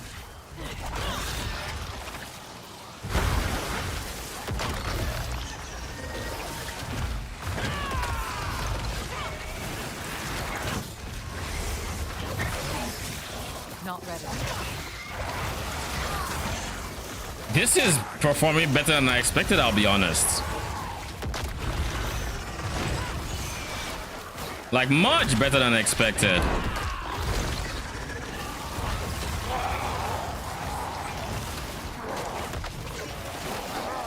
Not ready.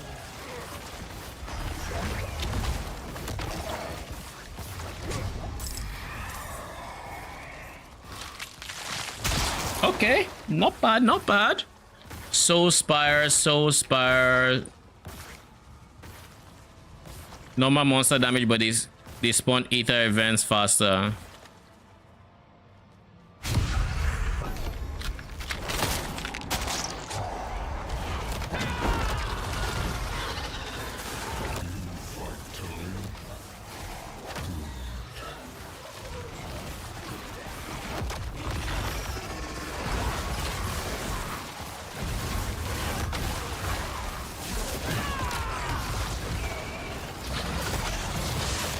I need more time. Like I think one thing I'm appreciating right now is the sheer amount of AoE this has. I need more time.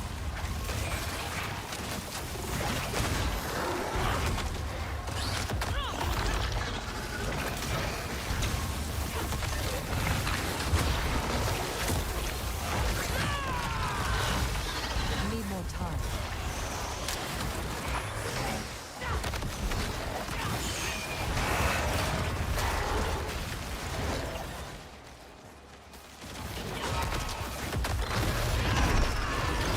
I need more time. Okay.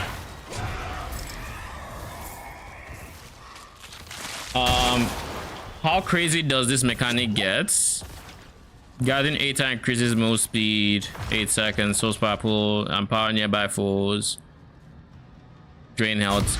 I think it gets very crazy in terms of like how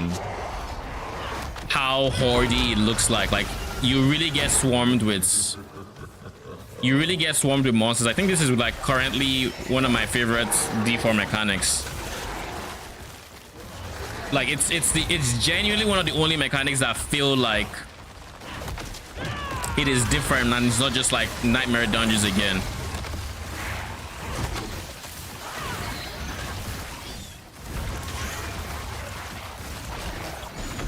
Because everything else just feels like Nightmare Dungeons reloaded.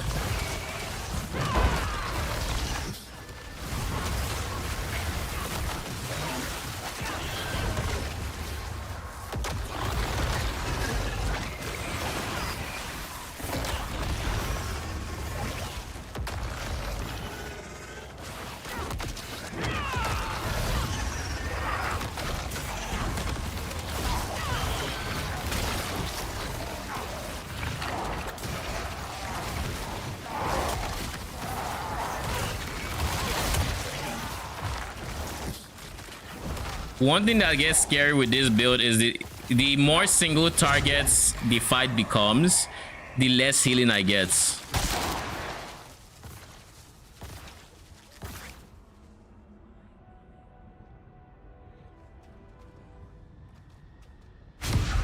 Let's go for Aether Lords.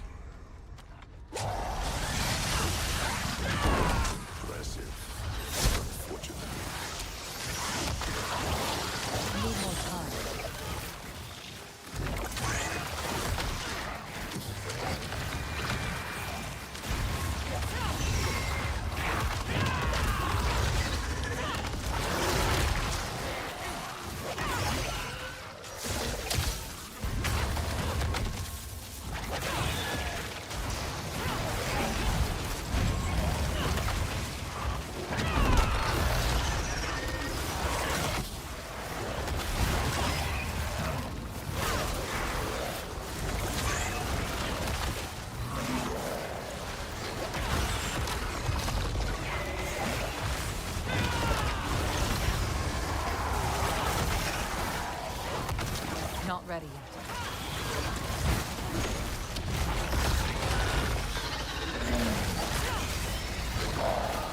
What exactly is CCing me, my guy?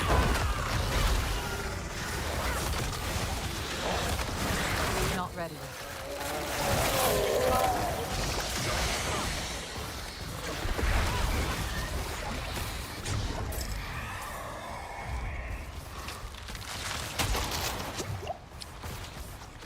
Okay, we have you, so now let's get the remaining strength nodes, shall we?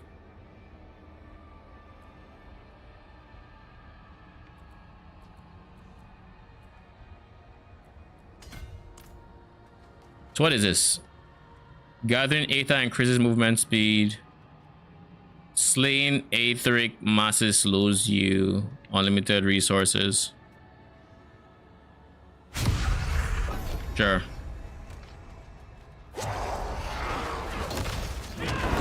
So the thing about this mechanic, right, is there are different compasses with different amount of waves. I think I opened a 6-wave compass for this one. So you know, each wave is going to be harder than the last, and it's going to be, of course, more difficulty, more loot as it goes. Need more time. The ARPG way.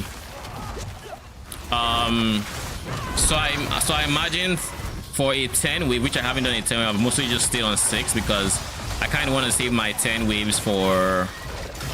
Need more time. I kind of want to save my 10 waves for higher torment levels, basically.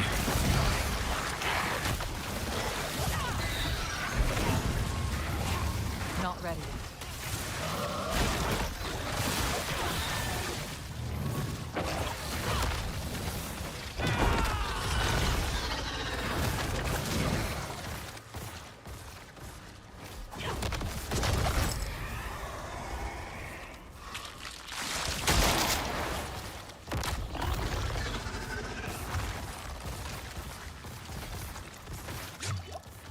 Okay, pull foes inwards, elite damage. Hellborns are chasing you or Aether Fiends. I'll go Hellborns. Fuck it. I already have a lot of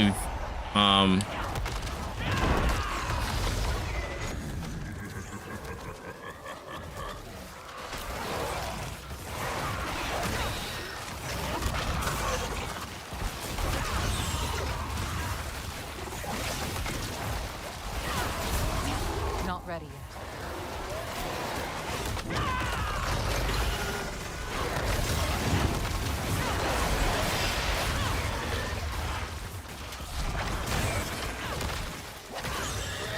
Need more time.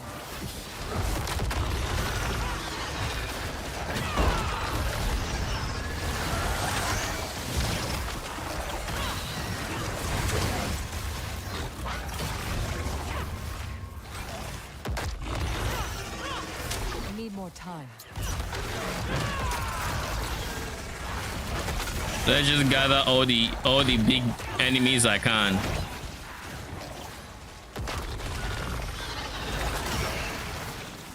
Not ready yet.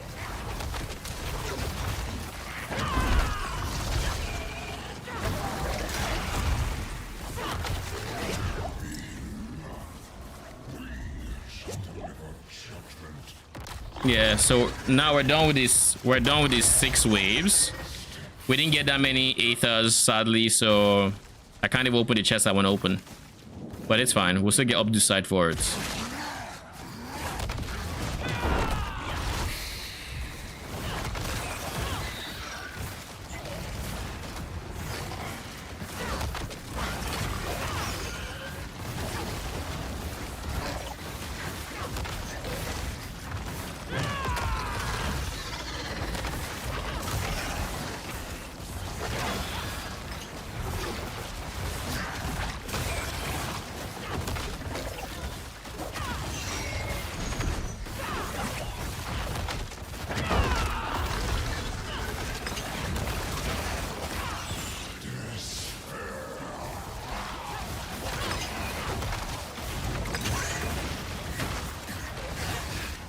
Need more time.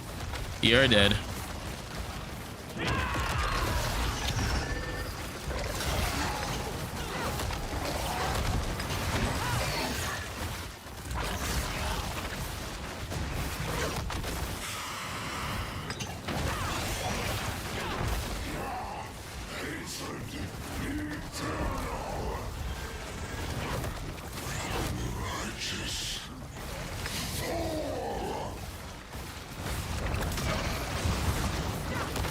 Like, I've only focused one at a time throughout this entire fight, but you can see just how low they all are. Need more time. Because of how much nice AoE I guess I have. I have a lot of AoE, to be fair.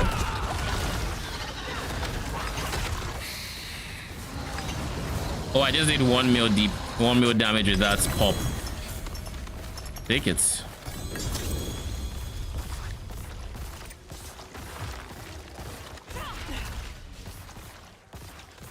Okay, we don't have enough for this guy, so we could go for gold, but realistically we're going for this guy.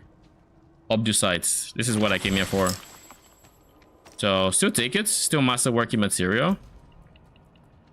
Pop this. This guy is still dropping for us. Probably destroy that. Destroy you. Destroy. Attack speed is not needed. Max life is fine, but I'd rather have my current ring than this.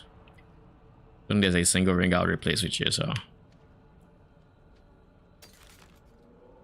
enemies who move. Oh, also a quarter staff. Crowd of Lucian.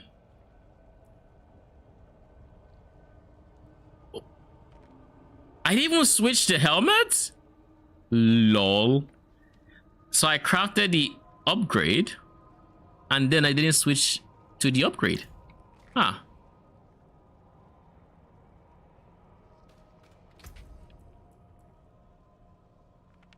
So when this says resolve generated, I assume this means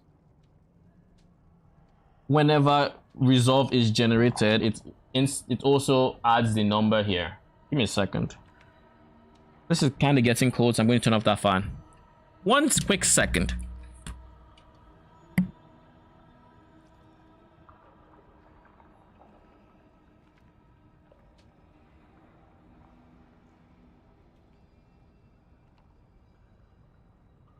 Okay, quick second is over. As I was saying, so I assume it means whenever you generate resolve, instead it has like the +2. So instead of like this guy giving you +1, you get 3. And conversely, I'm going to try this.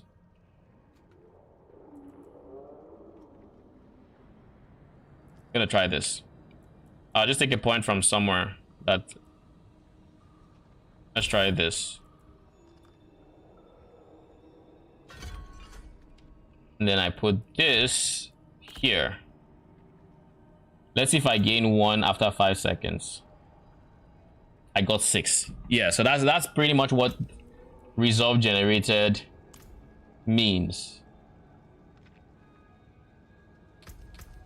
I mean, to be fair, if I'm going to be doing this, I would rather have this one than the vortex.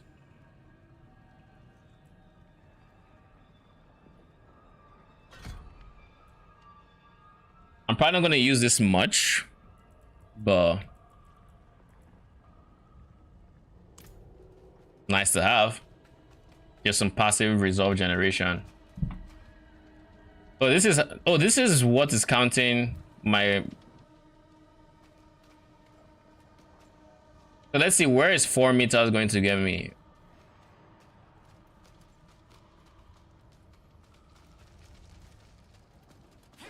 Oh, just when I decide to test it, it caps out. Can I crit without critting? Without an enemy here? I don't think I can.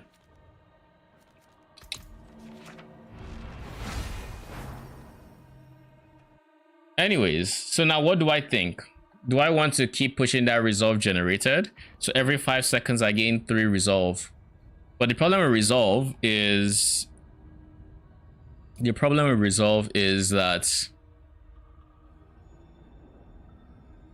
when I take direct damage, it will fall. But that said, if I am generating 2 every 5 seconds through this, every 5 seconds, right? I'll try something that's probably not going to help, but let's see.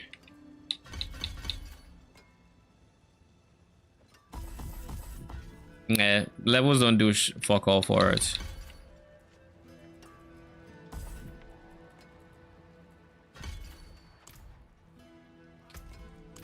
You look like you've seen battle.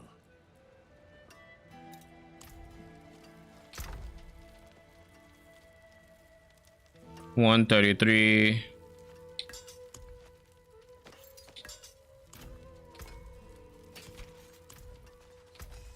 Good materials here. So I would still go resolve generated, most likely.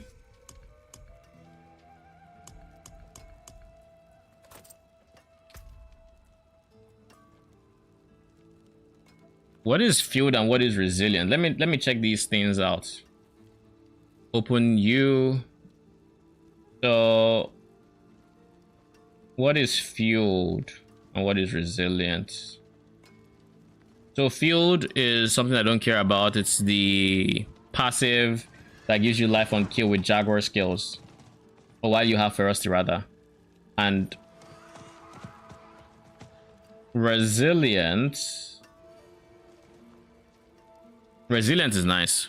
Resilient gives you life when you use a gorilla skill. In this case, it's just 5% increased maximum life, which is nice to have.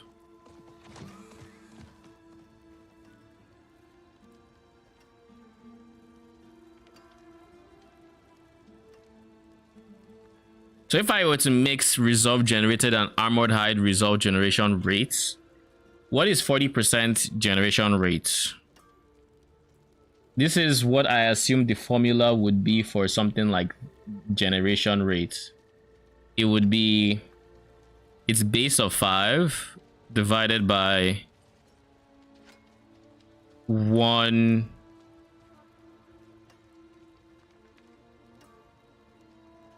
plus brackets 1 minus the regeneration rate, which is 40% in this case, so 0.4.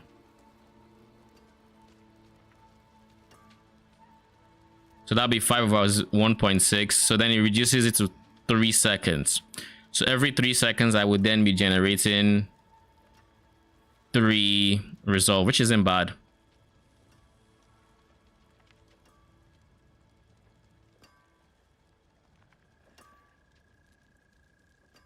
No, this is wrong. This should be 1.6. Never mind.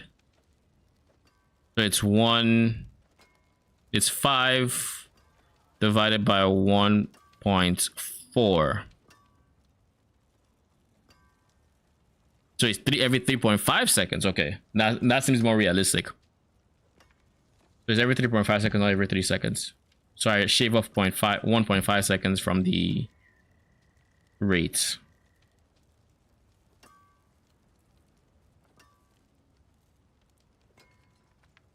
So do I even bother with that? Like, it's still 55% multiplicative damage. So that's nice. But then I would have to solve for resolve generation.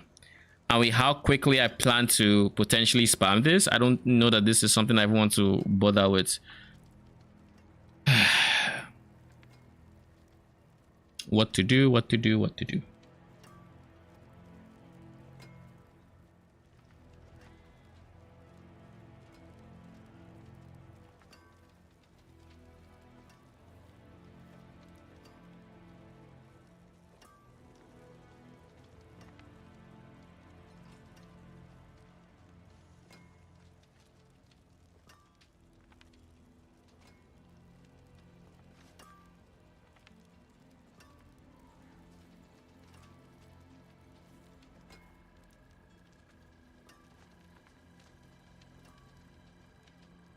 If I had counter attack and I always kept counter attack up,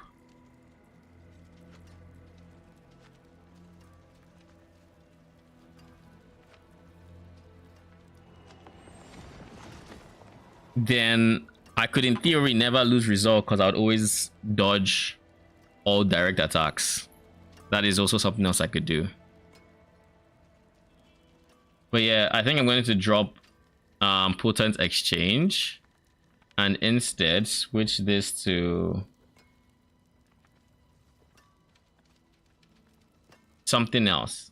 Not quite Reapers, because that would involve me getting rid of my gorilla primary, which then makes unyielding hits, you know, not do what it's supposed to do. Maybe eventually I want to get rid of unyielding hits because it kind of goes against what I want. What I want is to have a non-spammy playstyle where my touch of deaths are doing their thing, right? So with that in mind, if I were to go this, it incentivizes me to click a skill every X amount of seconds or however long.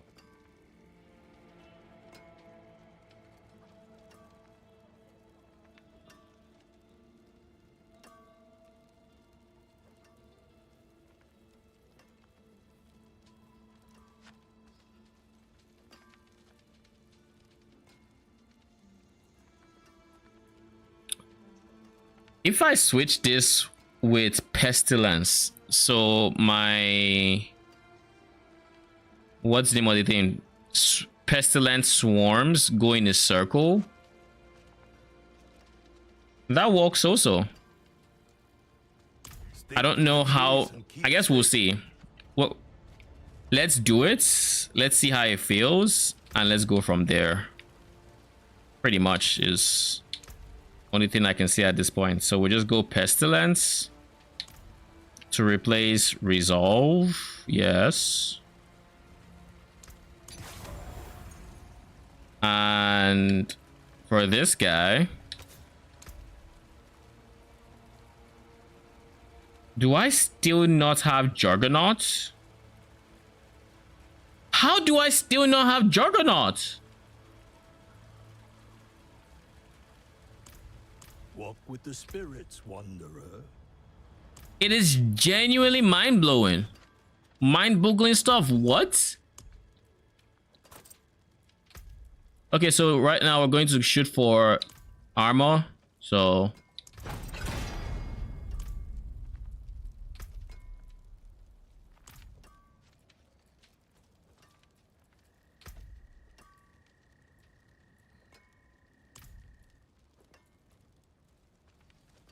oh, Rawhide. Why do you torment me like so? What did I ever do to you?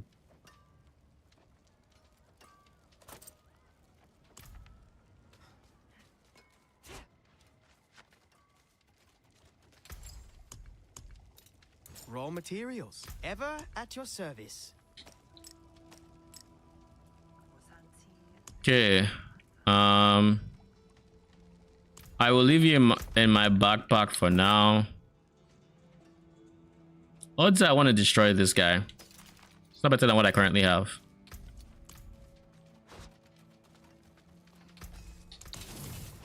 Need more time. Oh wow. So that's how you can cancel the animation. Like that, those were two different dashes. Yeah, that no wonder it's so broken. The fact that's it. So those would be two different skill casts. Just Need time for that. that looked dumb. That actually just looked dumb.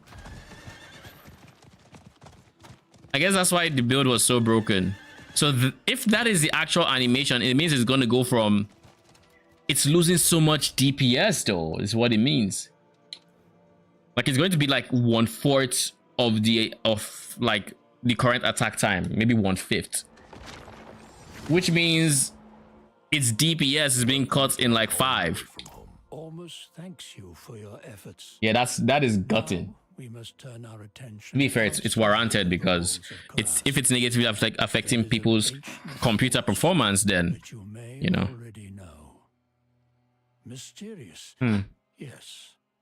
But we would do well to make an ally of it. If you are to be prepared for the torments ahead, seek the favor of the Tree of Whispers.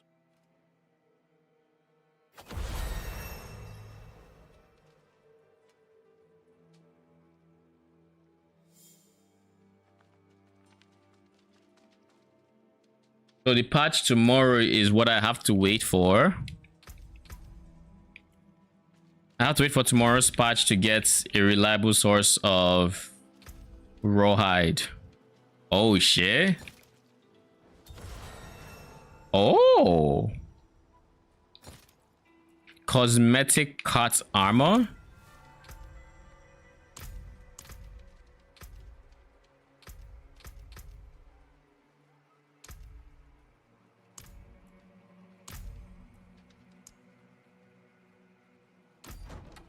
So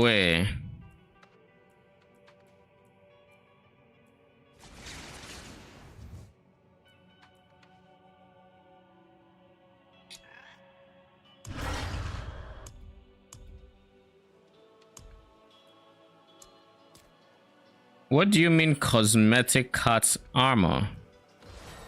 Is what I would like to know.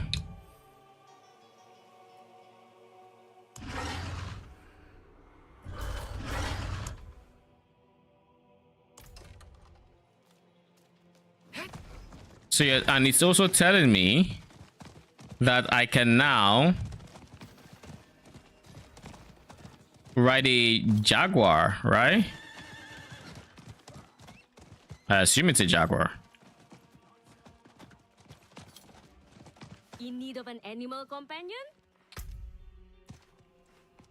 I'll still come back to the purified demigod thoroughbred, but oh look, I can ride cats. There are actually multiple different types. Nahantu Puma.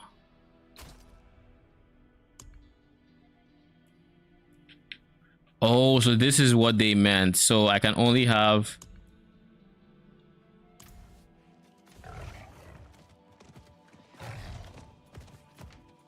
Ooh.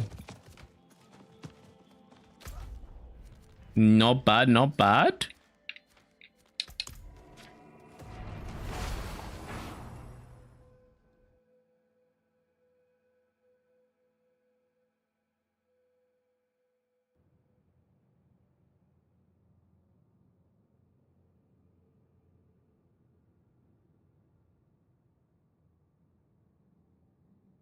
Oh, so what can I do right now to temporarily alleviate the issues I'm having with the skin, the rawhide? Because I can't get it anywhere. And I, to my understanding, I can only get it from like killing things.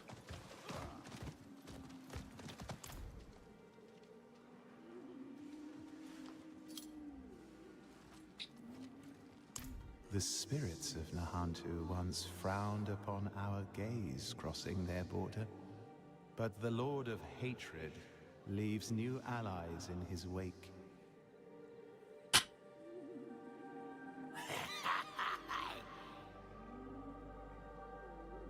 Whatever it is you desire. Our bargain stands. We will set our gaze upon tainted Nahantu, and you will collect our debts.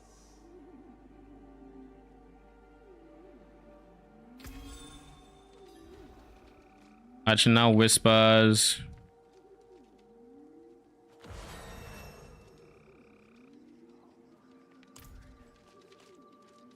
Gain 0/10 Grim Favor in Nahantu specifically. Well, here's an easy way to start. Wait, this is in Nahantu. Never mind.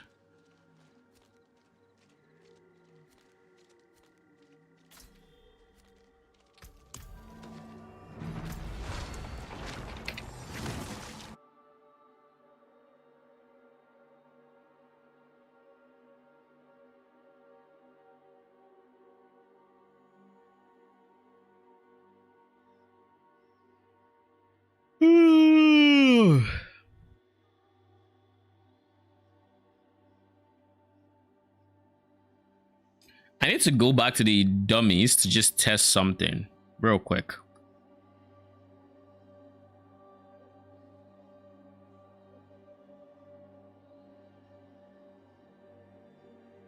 I don't think I make it to the Legion.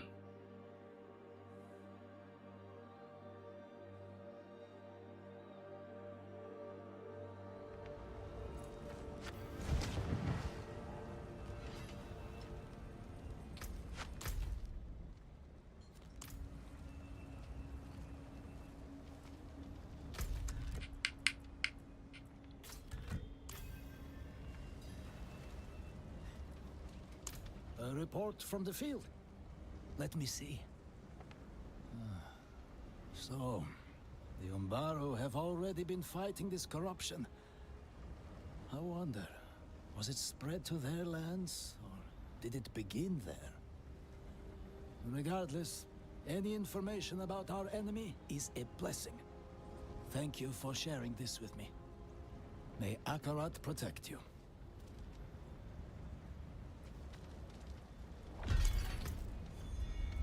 And that is... Oh, crafting materials. I will take you.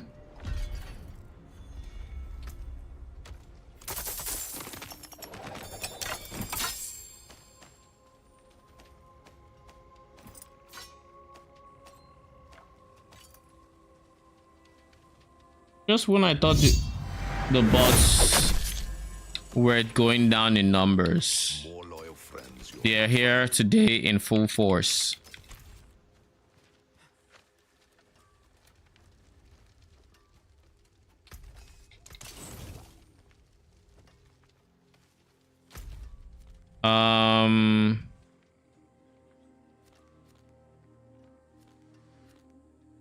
I want to do Rum Walker today. I want to do Rum Walker. I guess what I could do right now is... Oh. Wasn't it you? It was you, right? Utility, touch of death, swarm duration, give me first time. Yes! Perfect! And it's actually perfect. Let's get armor.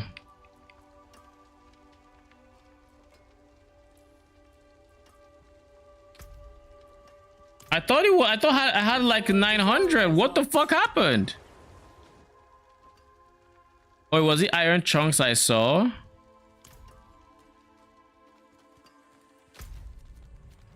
Is that what? Boo! Boo! But yeah, Realm Walker I think is my best bet at getting this material, because with Realm Walker,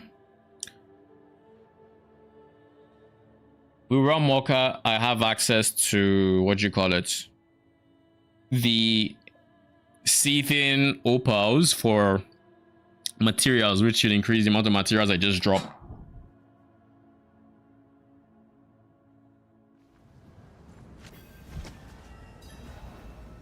Okay.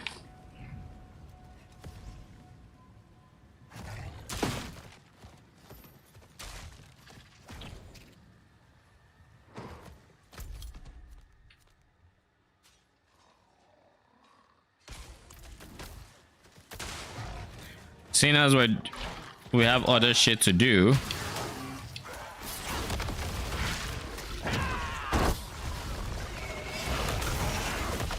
Not ready.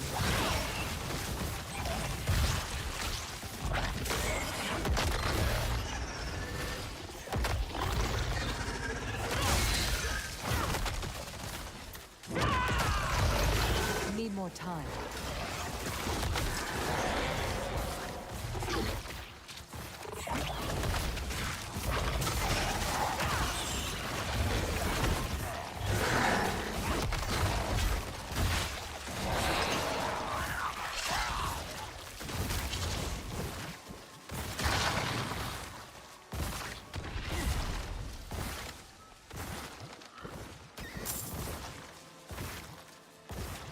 I have a minute to get all these things.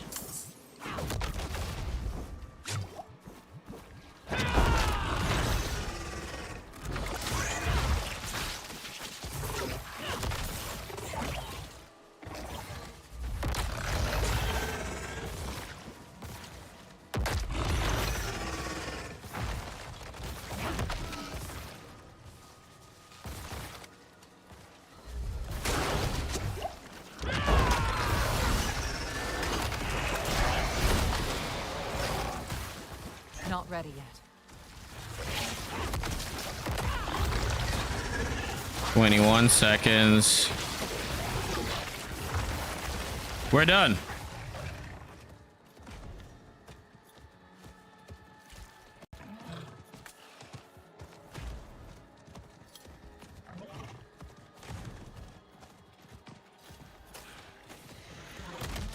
Need time for that. I made it.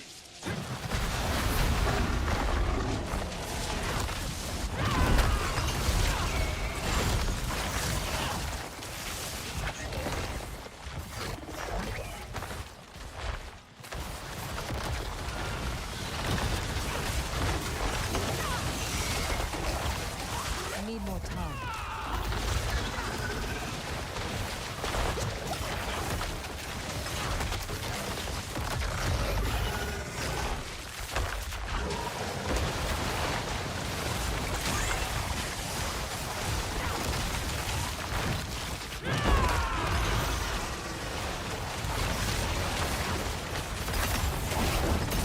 Not ready yet.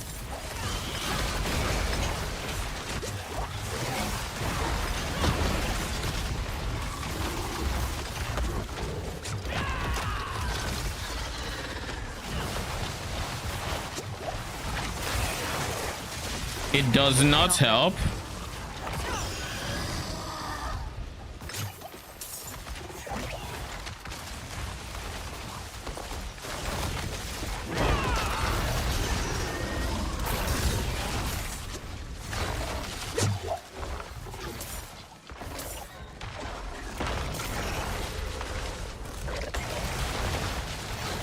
Oh.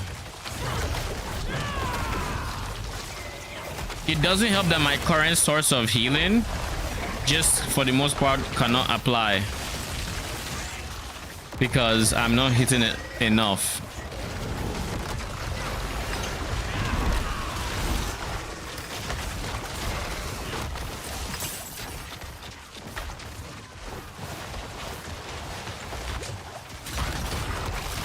Not ready.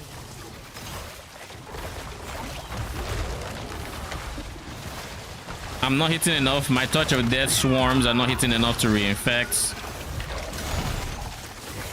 Ooh.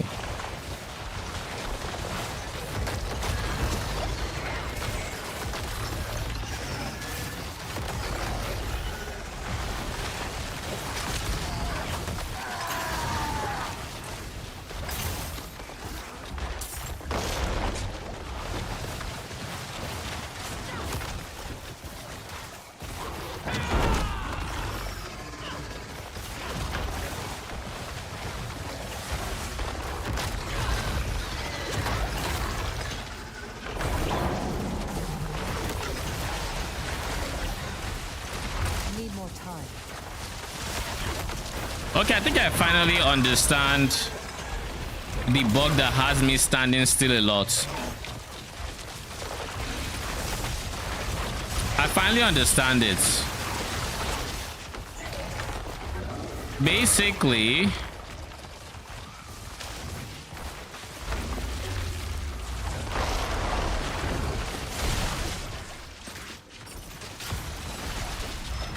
let's kill this first. But basically, the way it works or why it's happening is it's what happens when I cast my ultimates before it's off cooldown. So it tries to proc it because it's off cooldown, but because the worm is here, I guess that creates issues for it on the back or something.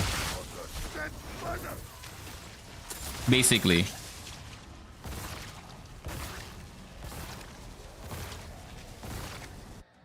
So because it's off cooldown technically, but it's currently programmed so you can't actually overwrite it or refresh the duration. You just end up standing still in an attempt to cast it, but there's no cast.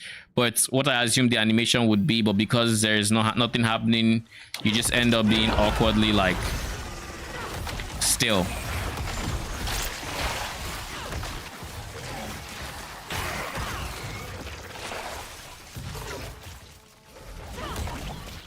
Need more time.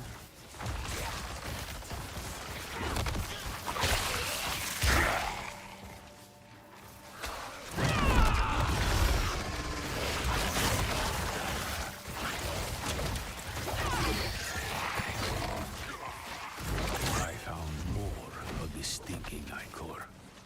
Follow the trail of it along the river's edge to the roots of a mangrove, where it had collected and congealed into a teeming boil. The veil is thin here, too, like the last. 1.3 overpower crits. So close to our ritual sites. It was not possible to toll the dead. The bones were too many. I burned it all. Next time, I'll plug my nostrils with bite berries first. The stench was unholy. I'm going for materials. I never thought I'd pick this, but I'm going for materials.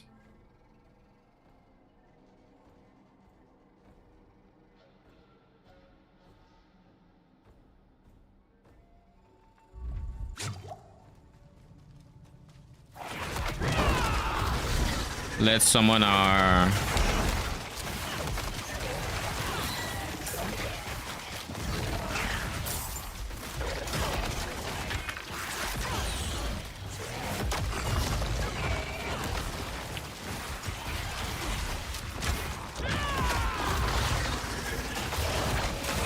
Need more time. Then another blighted creature. This one was different from the shambling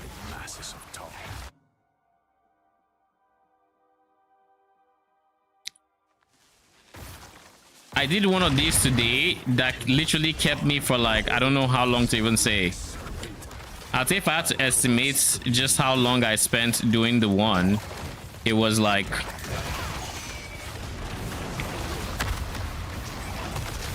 let's just say 20 minutes to be safe, like 20-ish minutes.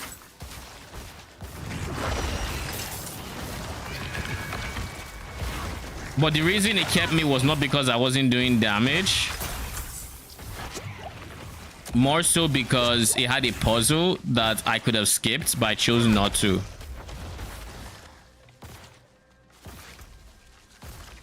I chose not to skip, so... alas, that was my fate.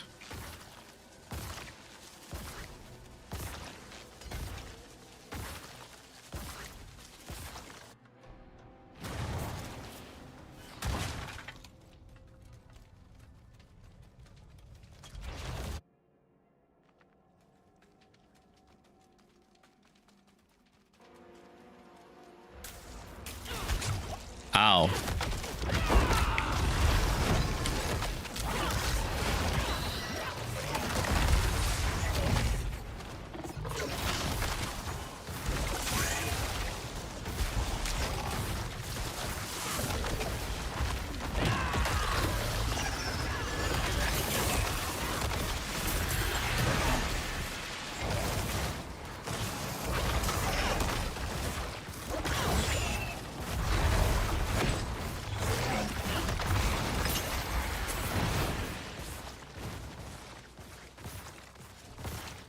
Okay.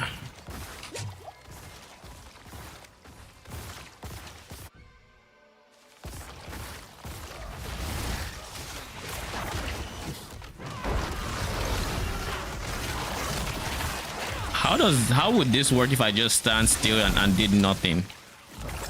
I think I've already summoned them, so now I'm just relying on them entirely. Would they actually clear? Let's kill this one though.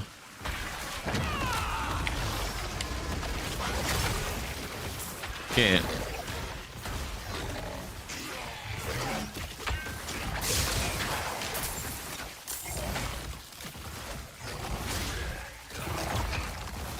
Are you all not reinfecting?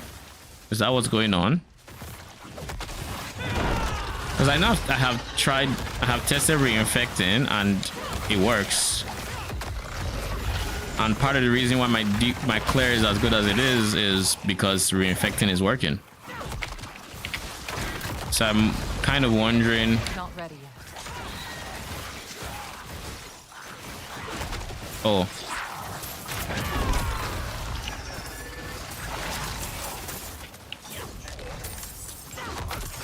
Not ready yet.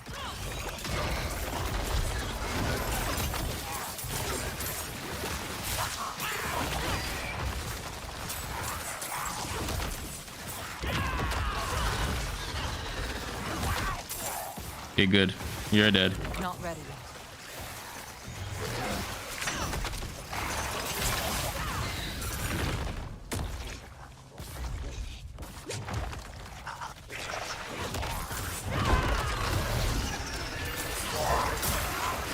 That was quick.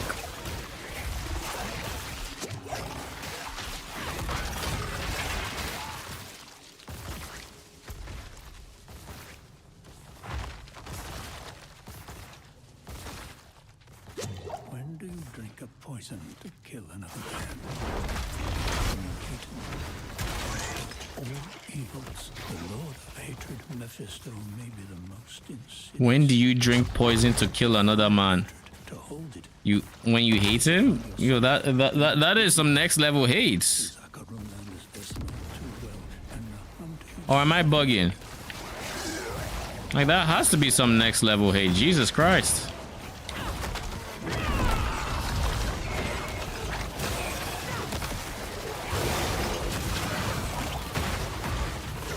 Not ready yet.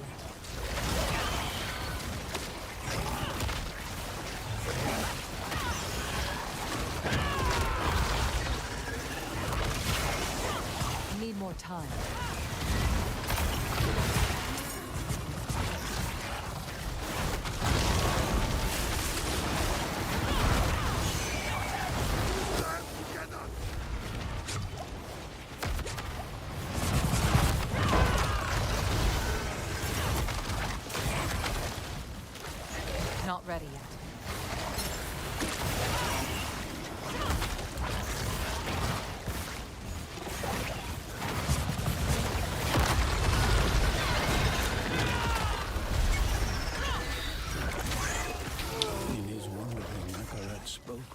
inner light, a goodness inherent in all people, a primordial spark without form. The name Zakara came later from his followers. A name brings form.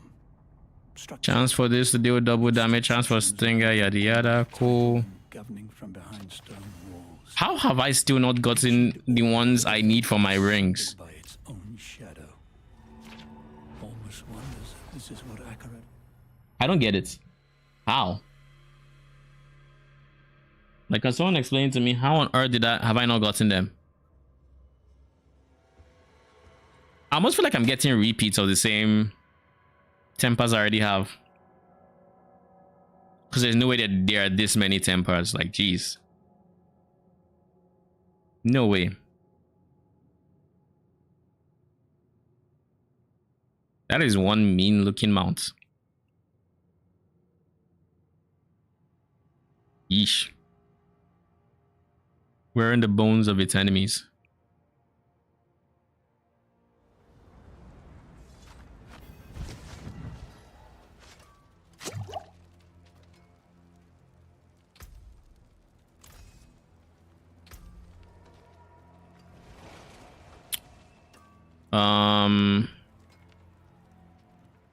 So brand.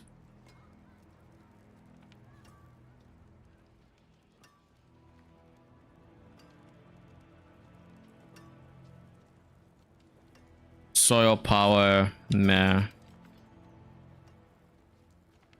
Yeah. No. You look like you've seen battle.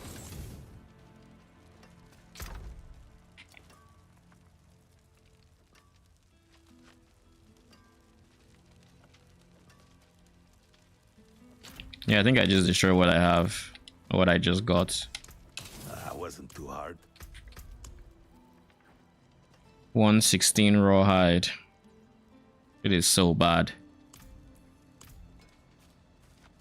I guess we just wait till the patch tomorrow. Welcome, wanderer. I've been expecting you. Walk with the spirits, wanderer. I still don't know what I want to, what aspect I want to put here. But give me a second.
I'm back.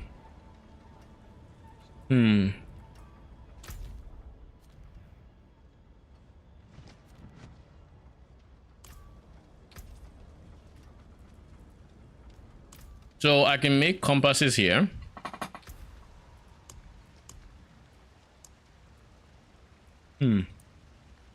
No.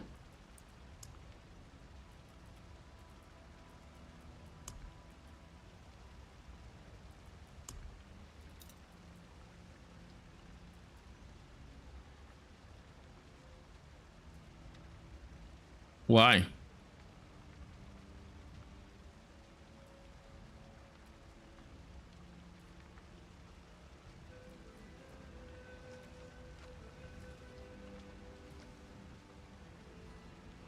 Oh, these are Nahantu. I was like, why do they look different?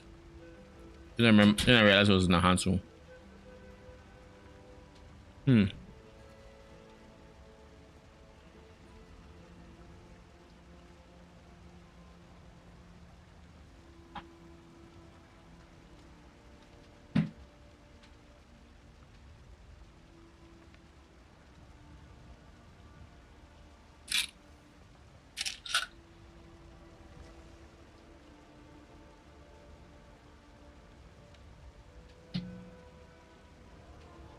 Give me a second.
I'm back. All right.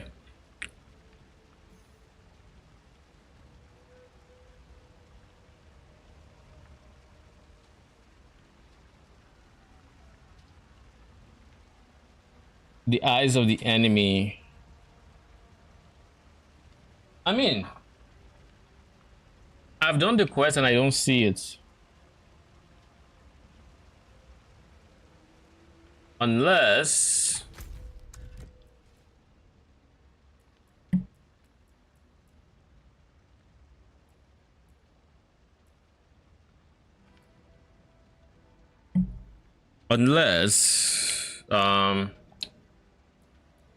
yeah, I don't have many more.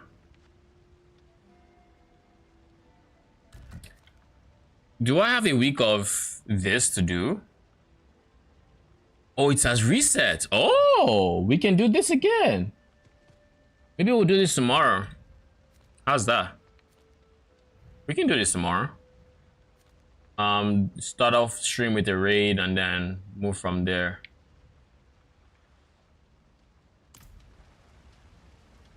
Can we still make Infernal Horde compasses? I feel like we can't. What you seek. I feel like we can't.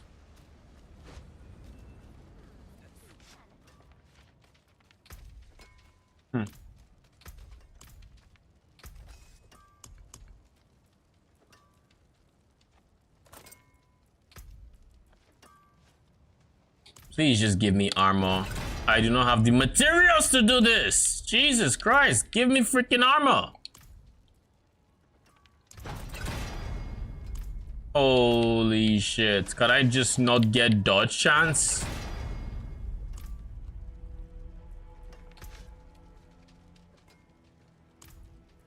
No way I get dodge chance, right? Fine. Low robot. I mean, I'll take it. Beggars can't be choosers. Jeez. Out of rawhide, so I can't do this again. Tomorrow's patch can't come soon enough. I'm so happy I didn't have to deal with the lack of materials soon enough to really be bothered by it. That is one thing I can say I appreciate that I didn't have to deal with. Okay, so what are we going to do now? This lol. I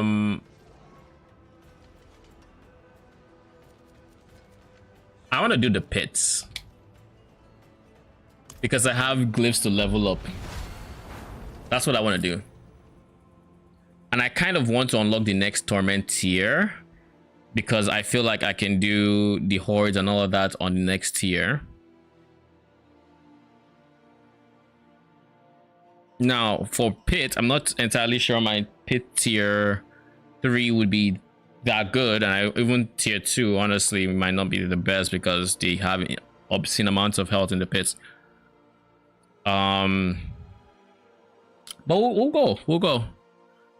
Our gear is now in a decent spot, so maybe it's good enough, you know. The road is nice, but I did miss civilization.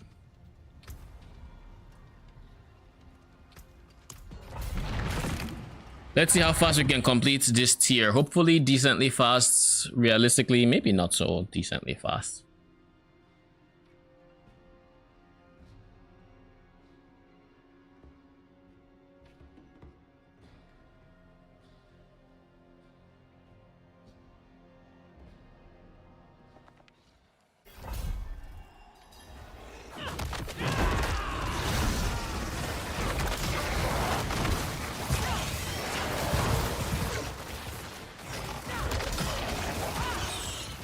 Need more time.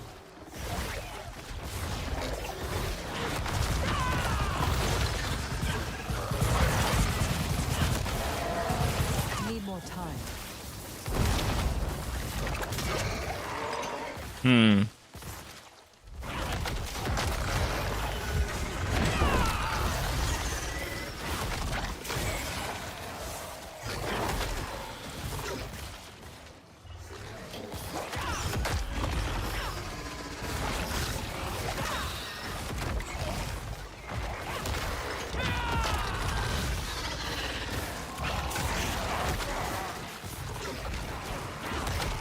I genuinely do not think Not ready.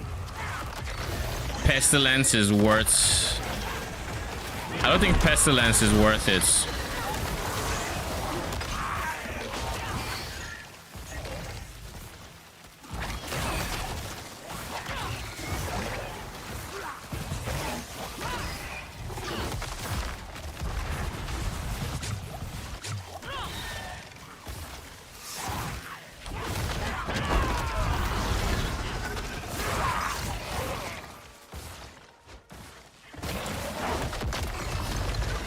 Need more time.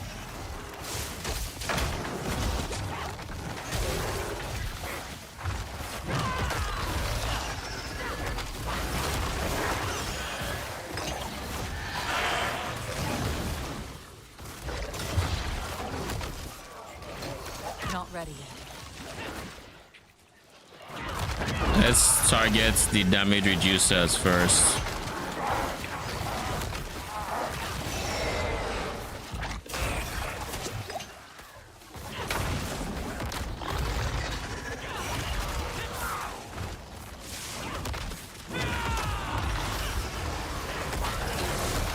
Not ready yet.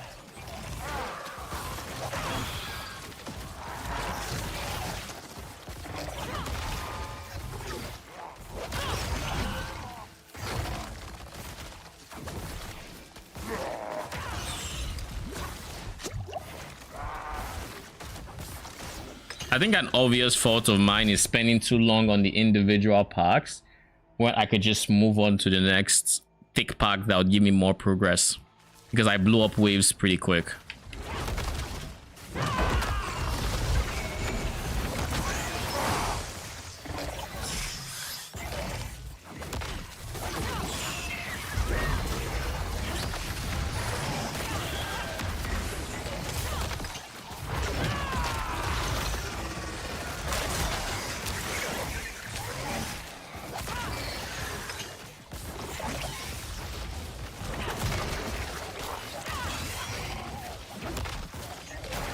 Need more time.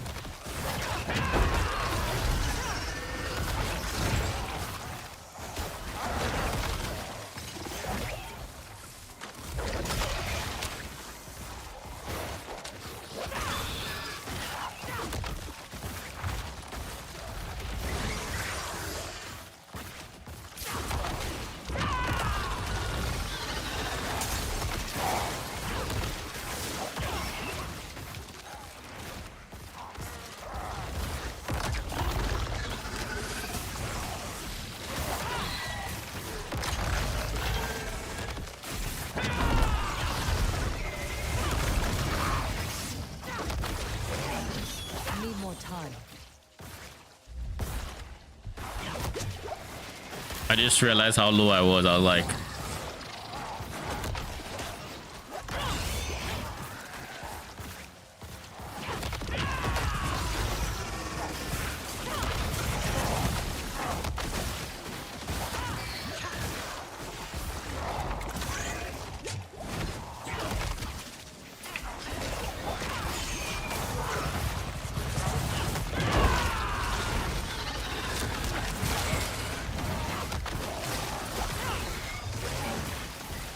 Not ready yet.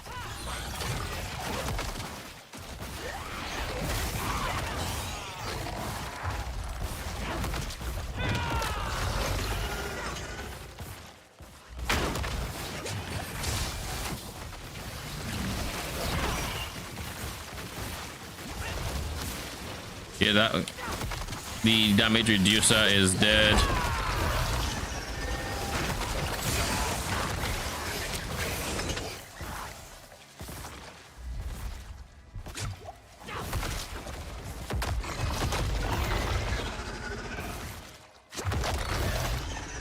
What the fuck? This is a dead end? Why is this a dead end? Bruh. So you're telling me in time-gated content like the pits, you can have dead ends that have you backtrack this far? Isn't that just wild?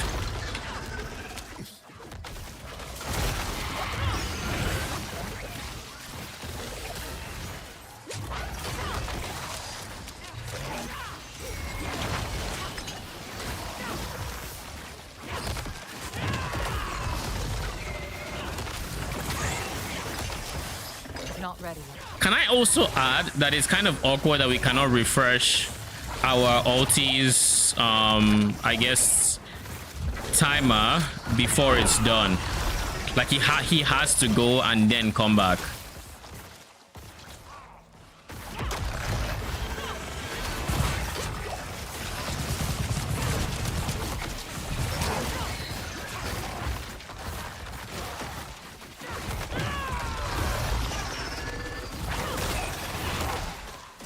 Need more time.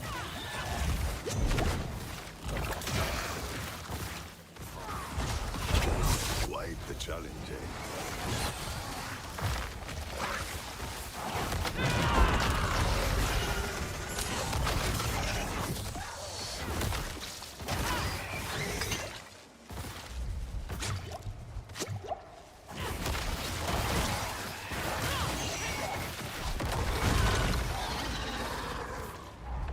Need more time.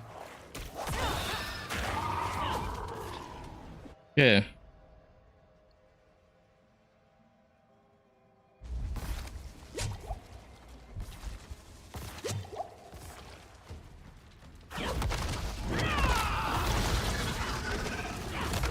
Need more time.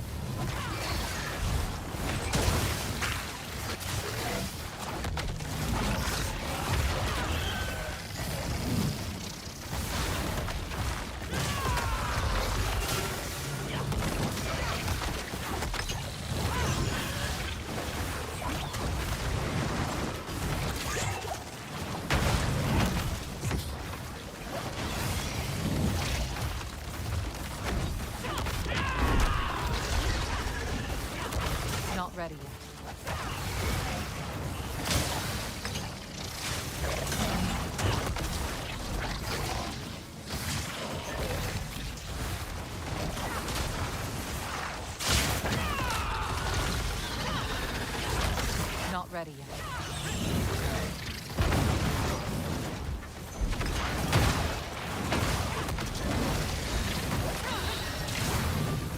Yeah. Just hurry up and die.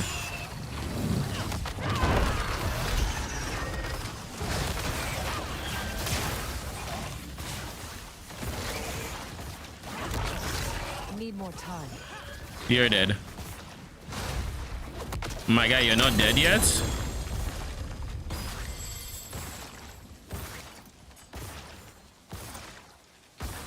Okay, let's get Bane to 15. Then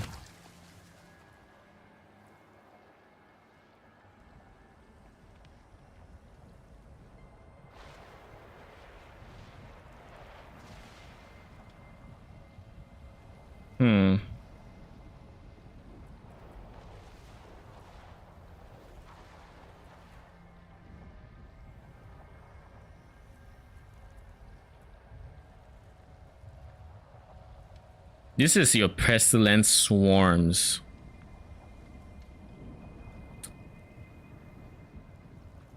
I do have a bunch of pestilent swarms. I don't know that this skill is touch of death swarms. I think is my biggest thing right now. Whereas this guy, if I just keep scaling Bane, it's just poisoning damage.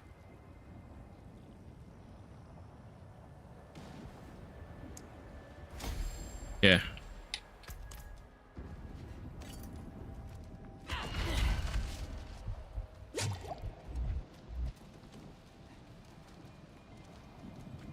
That's it, right?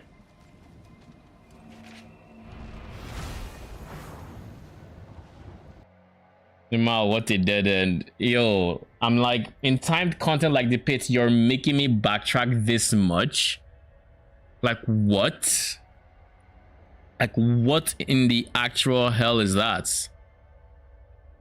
Why?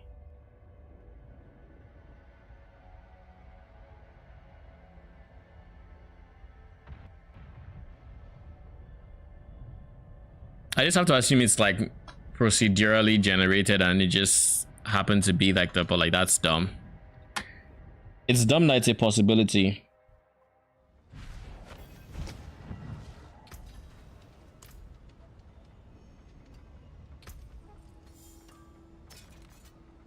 When you cast your third attack of your dish, unleash payback. +2 to Stinger. I don't really care for that. Meh.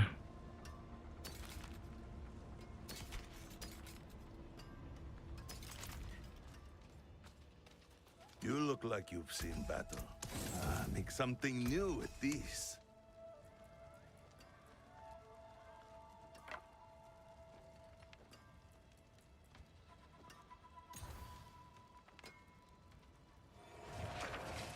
It costs 5 million gold to resets,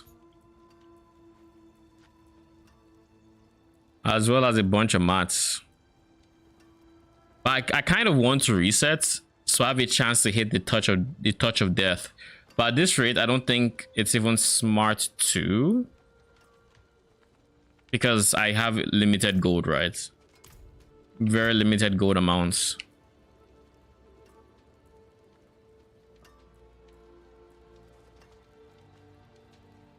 What is my critical strike chance? 23%. That can be right. Let's leave town.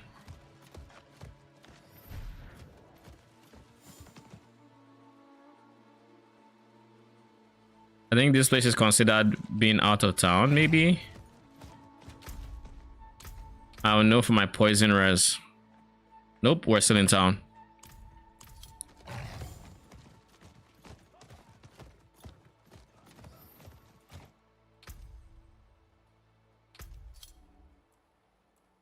Nope.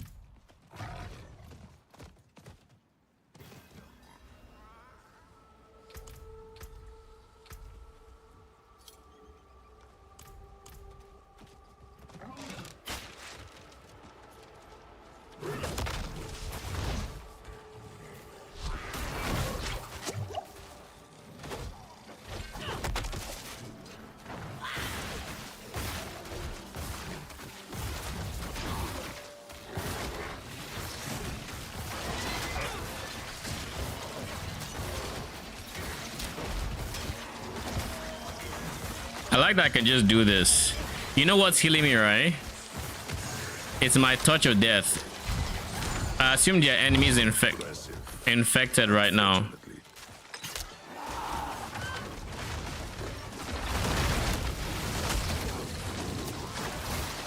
So because they are infected, I'm healing because of the way touch of death just works. Because whenever an enemy is infected with touch of death, I'm just healing from the poisoning damage.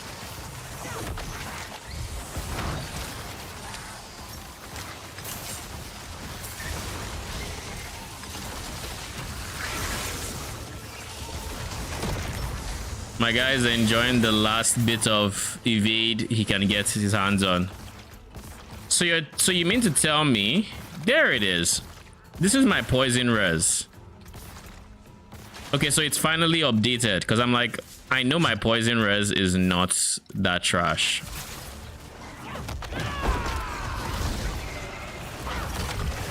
Like, y'all need to leave me the fuck alone. Okay, what is my crit chance now? Still 23%. I mean, when I move, that obviously changes. So that's 4% per whatever when I move.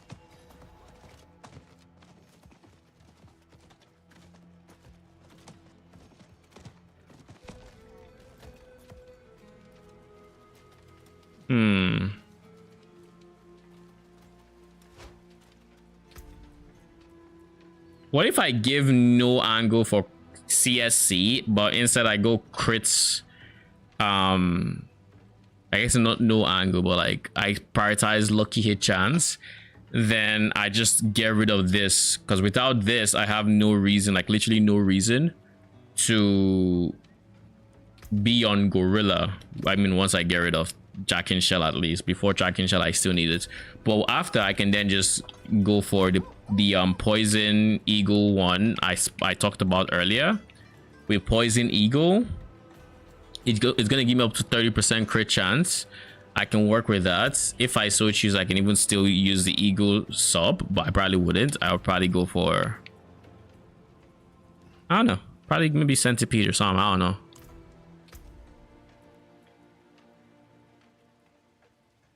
What is the most amount of damage or CDR I can give my touch of death?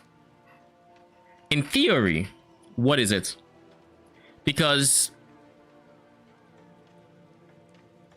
if, let me think. If I go for Loyalty Crown and Jack and Shell, then, well, just with Loyalty Crown alone, this guy's, I guess let's do this. His CDR being 15 seconds. I think I'm about doing the math, and it gets cut down to like 8. No, I'll do the math again. 15 times, it's 15 seconds. We're getting 60% cooldown recovery, so that is 15 divided by 1.6.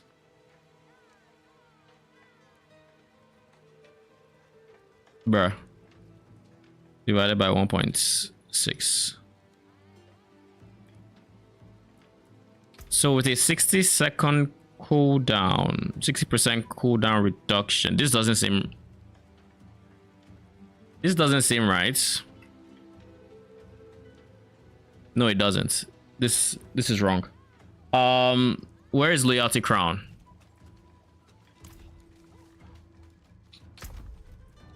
Let me read it again. Oh, it should be here. 60% cooldown reduction. Okay, it actually might be correct.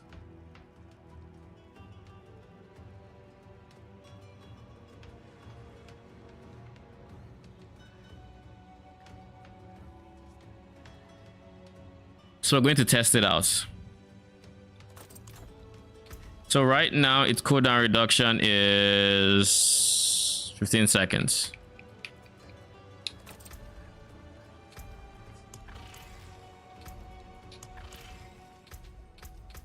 Now it is 15 seconds.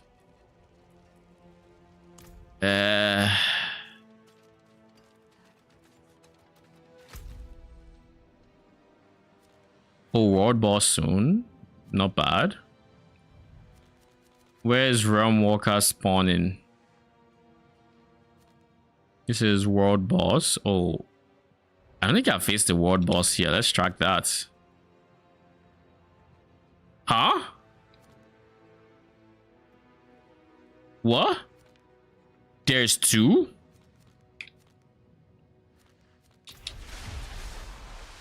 Anyways, with a loyalties crown. Let me just make sure. I might have to be out of town for it to work, so we'll see.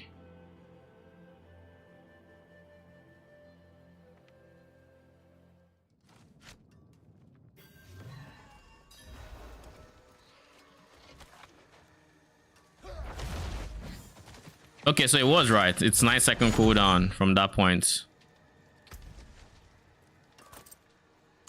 Okay, so if it's a 9-second cooldown, so just shaved off 6-ish seconds, which makes sense.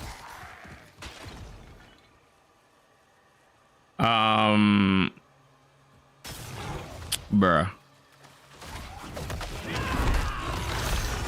I hate how often that shit happens. Need more time. And then you just be knocked off of your horse for free, and now you can't. Like, I'm going to get on it, I'll probably experience it again, and now get knocked off again. What the fuck is this? I swear if I get knocked off, it's not gonna be funny. Screw this game, man. Can't even move in the open world.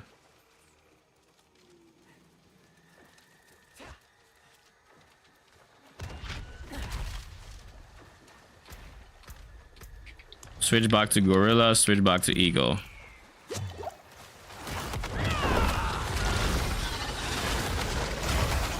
Need more time.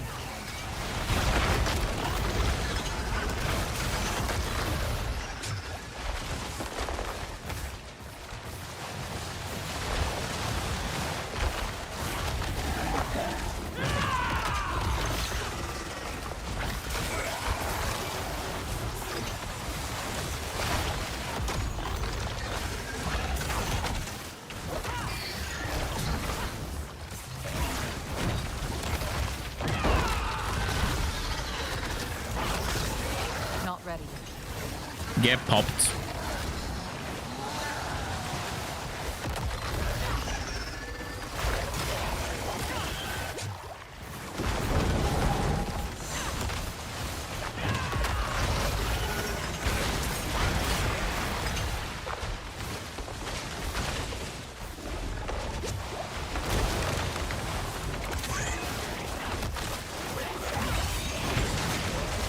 Not ready.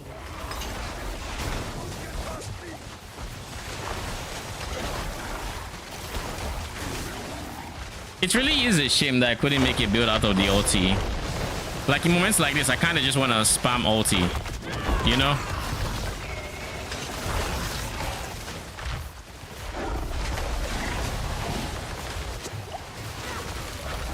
Wait a second. Something's not right. I knew the calculation was kind of off. 9.37. I just realized something. My loyalty crown is not a max roll, it's a 44%. I mean, maybe that's just what would account for the remaining point whatever seconds. Technically.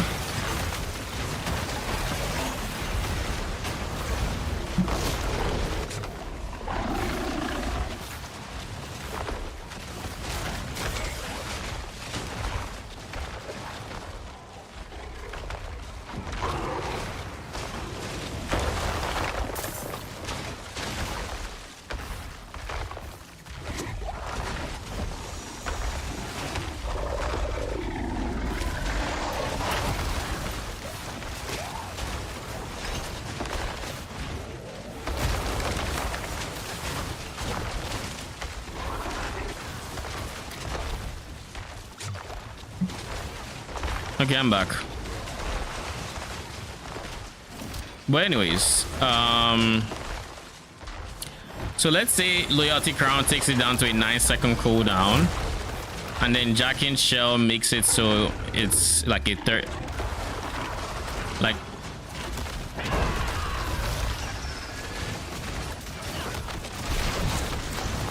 Jack and Shell now makes it like a third in like lasts a third of its duration, right?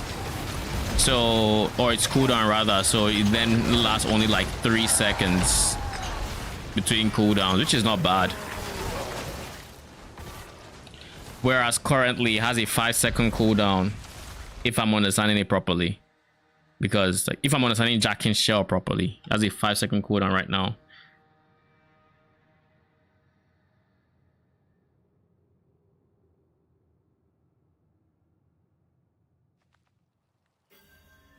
Let's test this out. I'll use OBS time to see.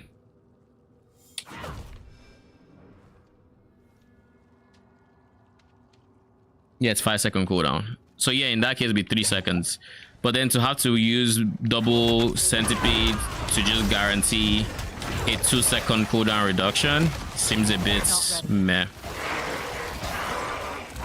I would much rather just have cooldown reduction affixes on my gear and then have Jack and Shell.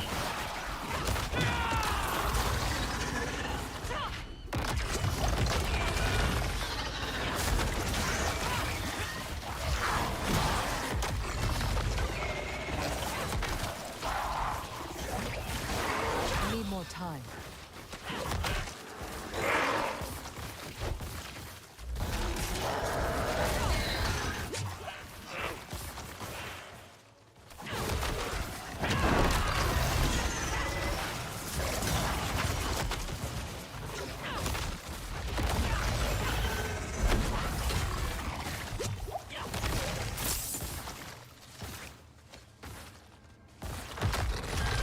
Bruh. I don't know how my centipede is blocking my way. I don't know why this is a thing.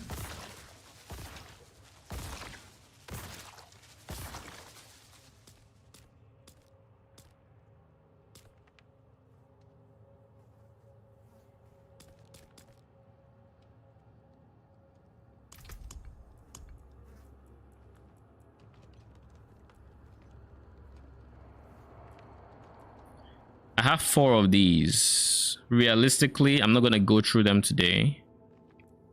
Do I really want to get more of it? With how low my crafting materials are, to be honest, yeah, I will.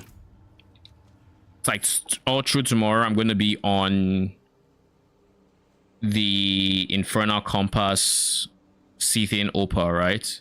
Just to make up for the thing I'm missing.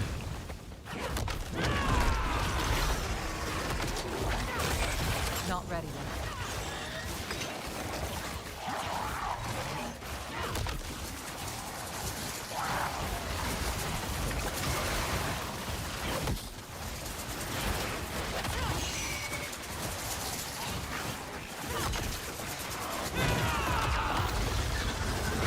You think you're gonna just res everybody and be fine, right?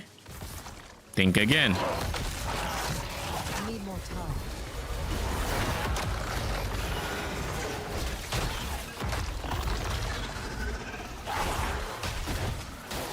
I need more time.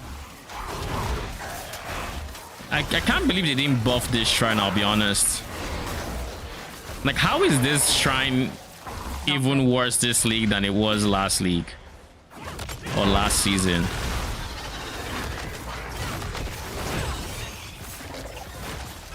Like, how?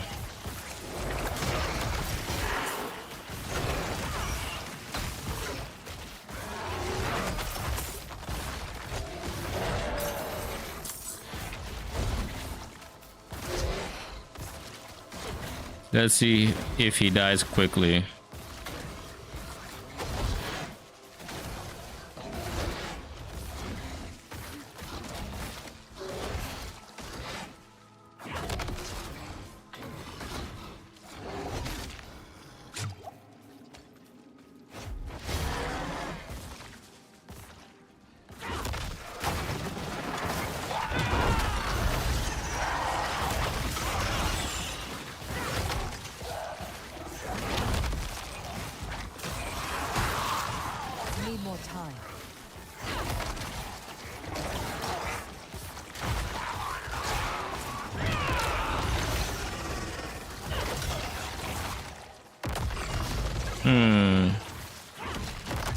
Bruh.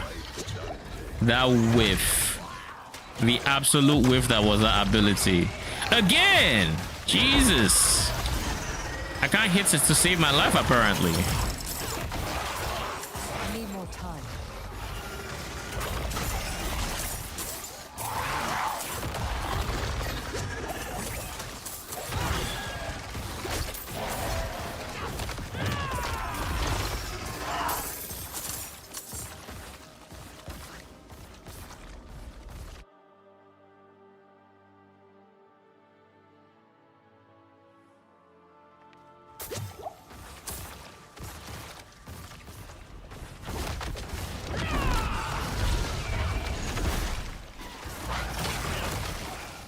Not ready yet.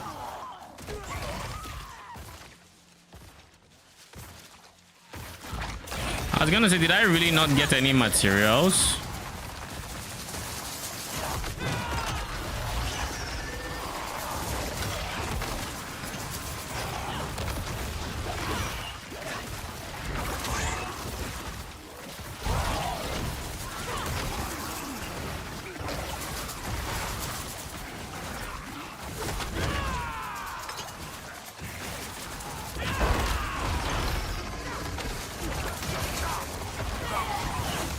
Not ready yet.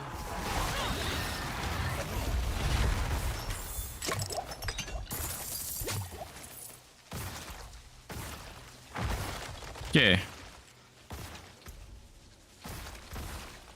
While we are here, let's do 1, 2. That should give me even more poison damage.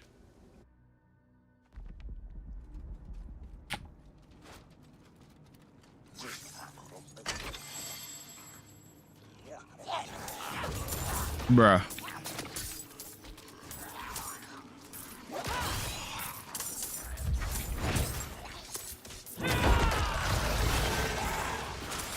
Can the controller please Need just more time. hit the treasure goblin, please? Finally. Need more time.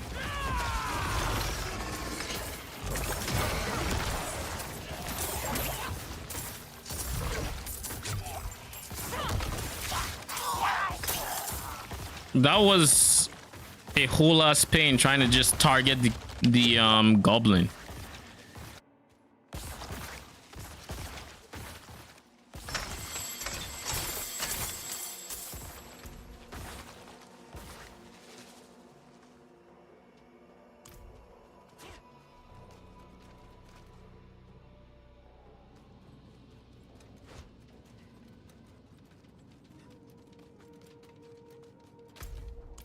Yeah, let's do this.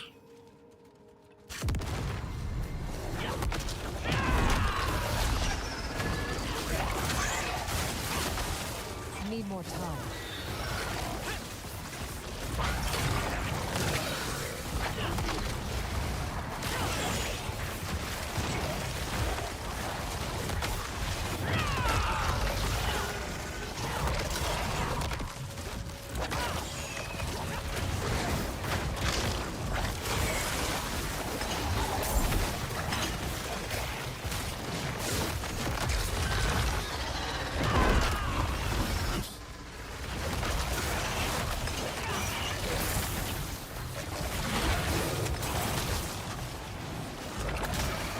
What the fuck? Why am I getting blinded? Oh, I guess that is dazed, right? Why am I getting dazed?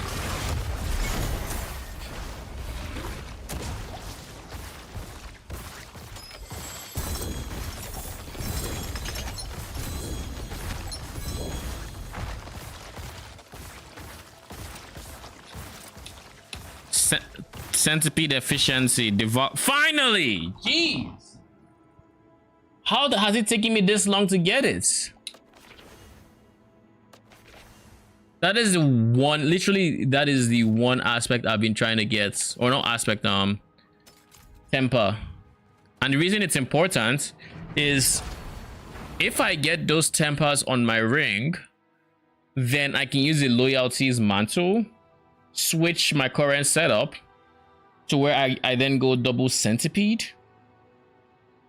I go double centipede, use loyalty mantle, and my ulti should then be on a cooldown that I can manage. Now this obviously does not equate to regular CDR for my other abilities, so I still need to worry about the CDR for those other centipede abilities. But if I wanted to do that, that is the angle I would need. And I'm almost sure right now that was going to be one of my plans. That was going to be something I was going to do if I didn't realize that like with Jack and Shaw, my ult CDR it's there. Oh, I didn't change this. Okay, let's switch this. What touch of death thing? I guess let's do this. Let's confirm it with this guy.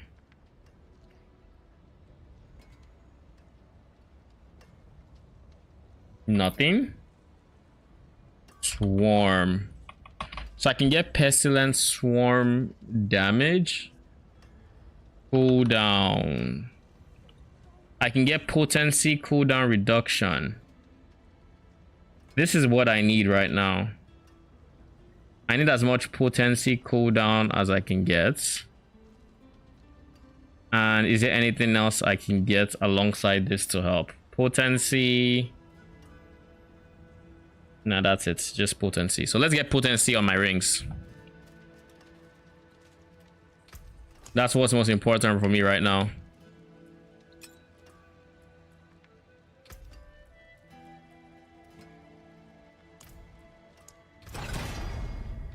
God damn, man.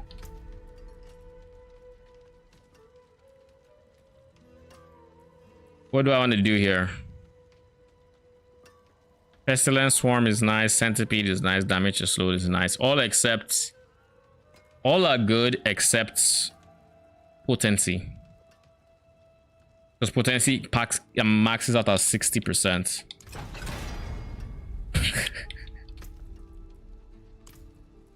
Yo, see how the game is toying with my emotions, right? It ain't just me. There we go. Okay, cool. In this case, I can actually reroll you. Bruh, there is no way. Whatever, I'll keep that. Alright, let's go for the second ring.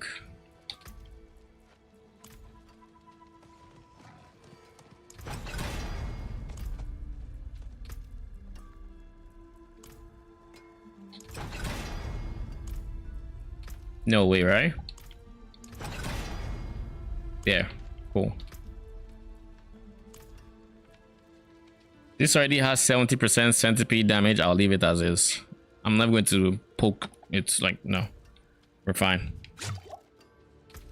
Okay, so now his cooldown is 13 seconds. And if we're to wear this and do the exact same thing, which is this, we're looking at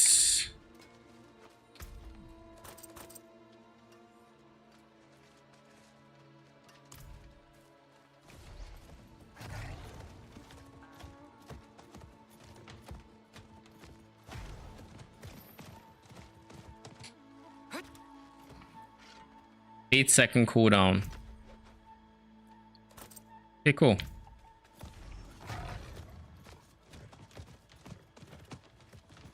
While I'm at it, I'm going to switch back to my horse. The Cougar is cool and all, but doesn't compete with the Purified Demi God, in my opinion.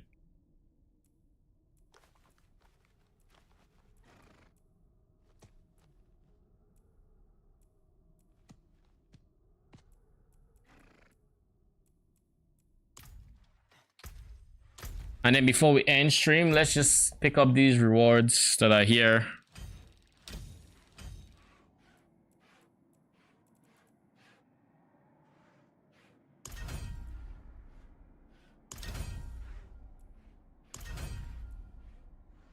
We're still not at 40. Doesn't this cap out at like 80? Okay, let's use this in...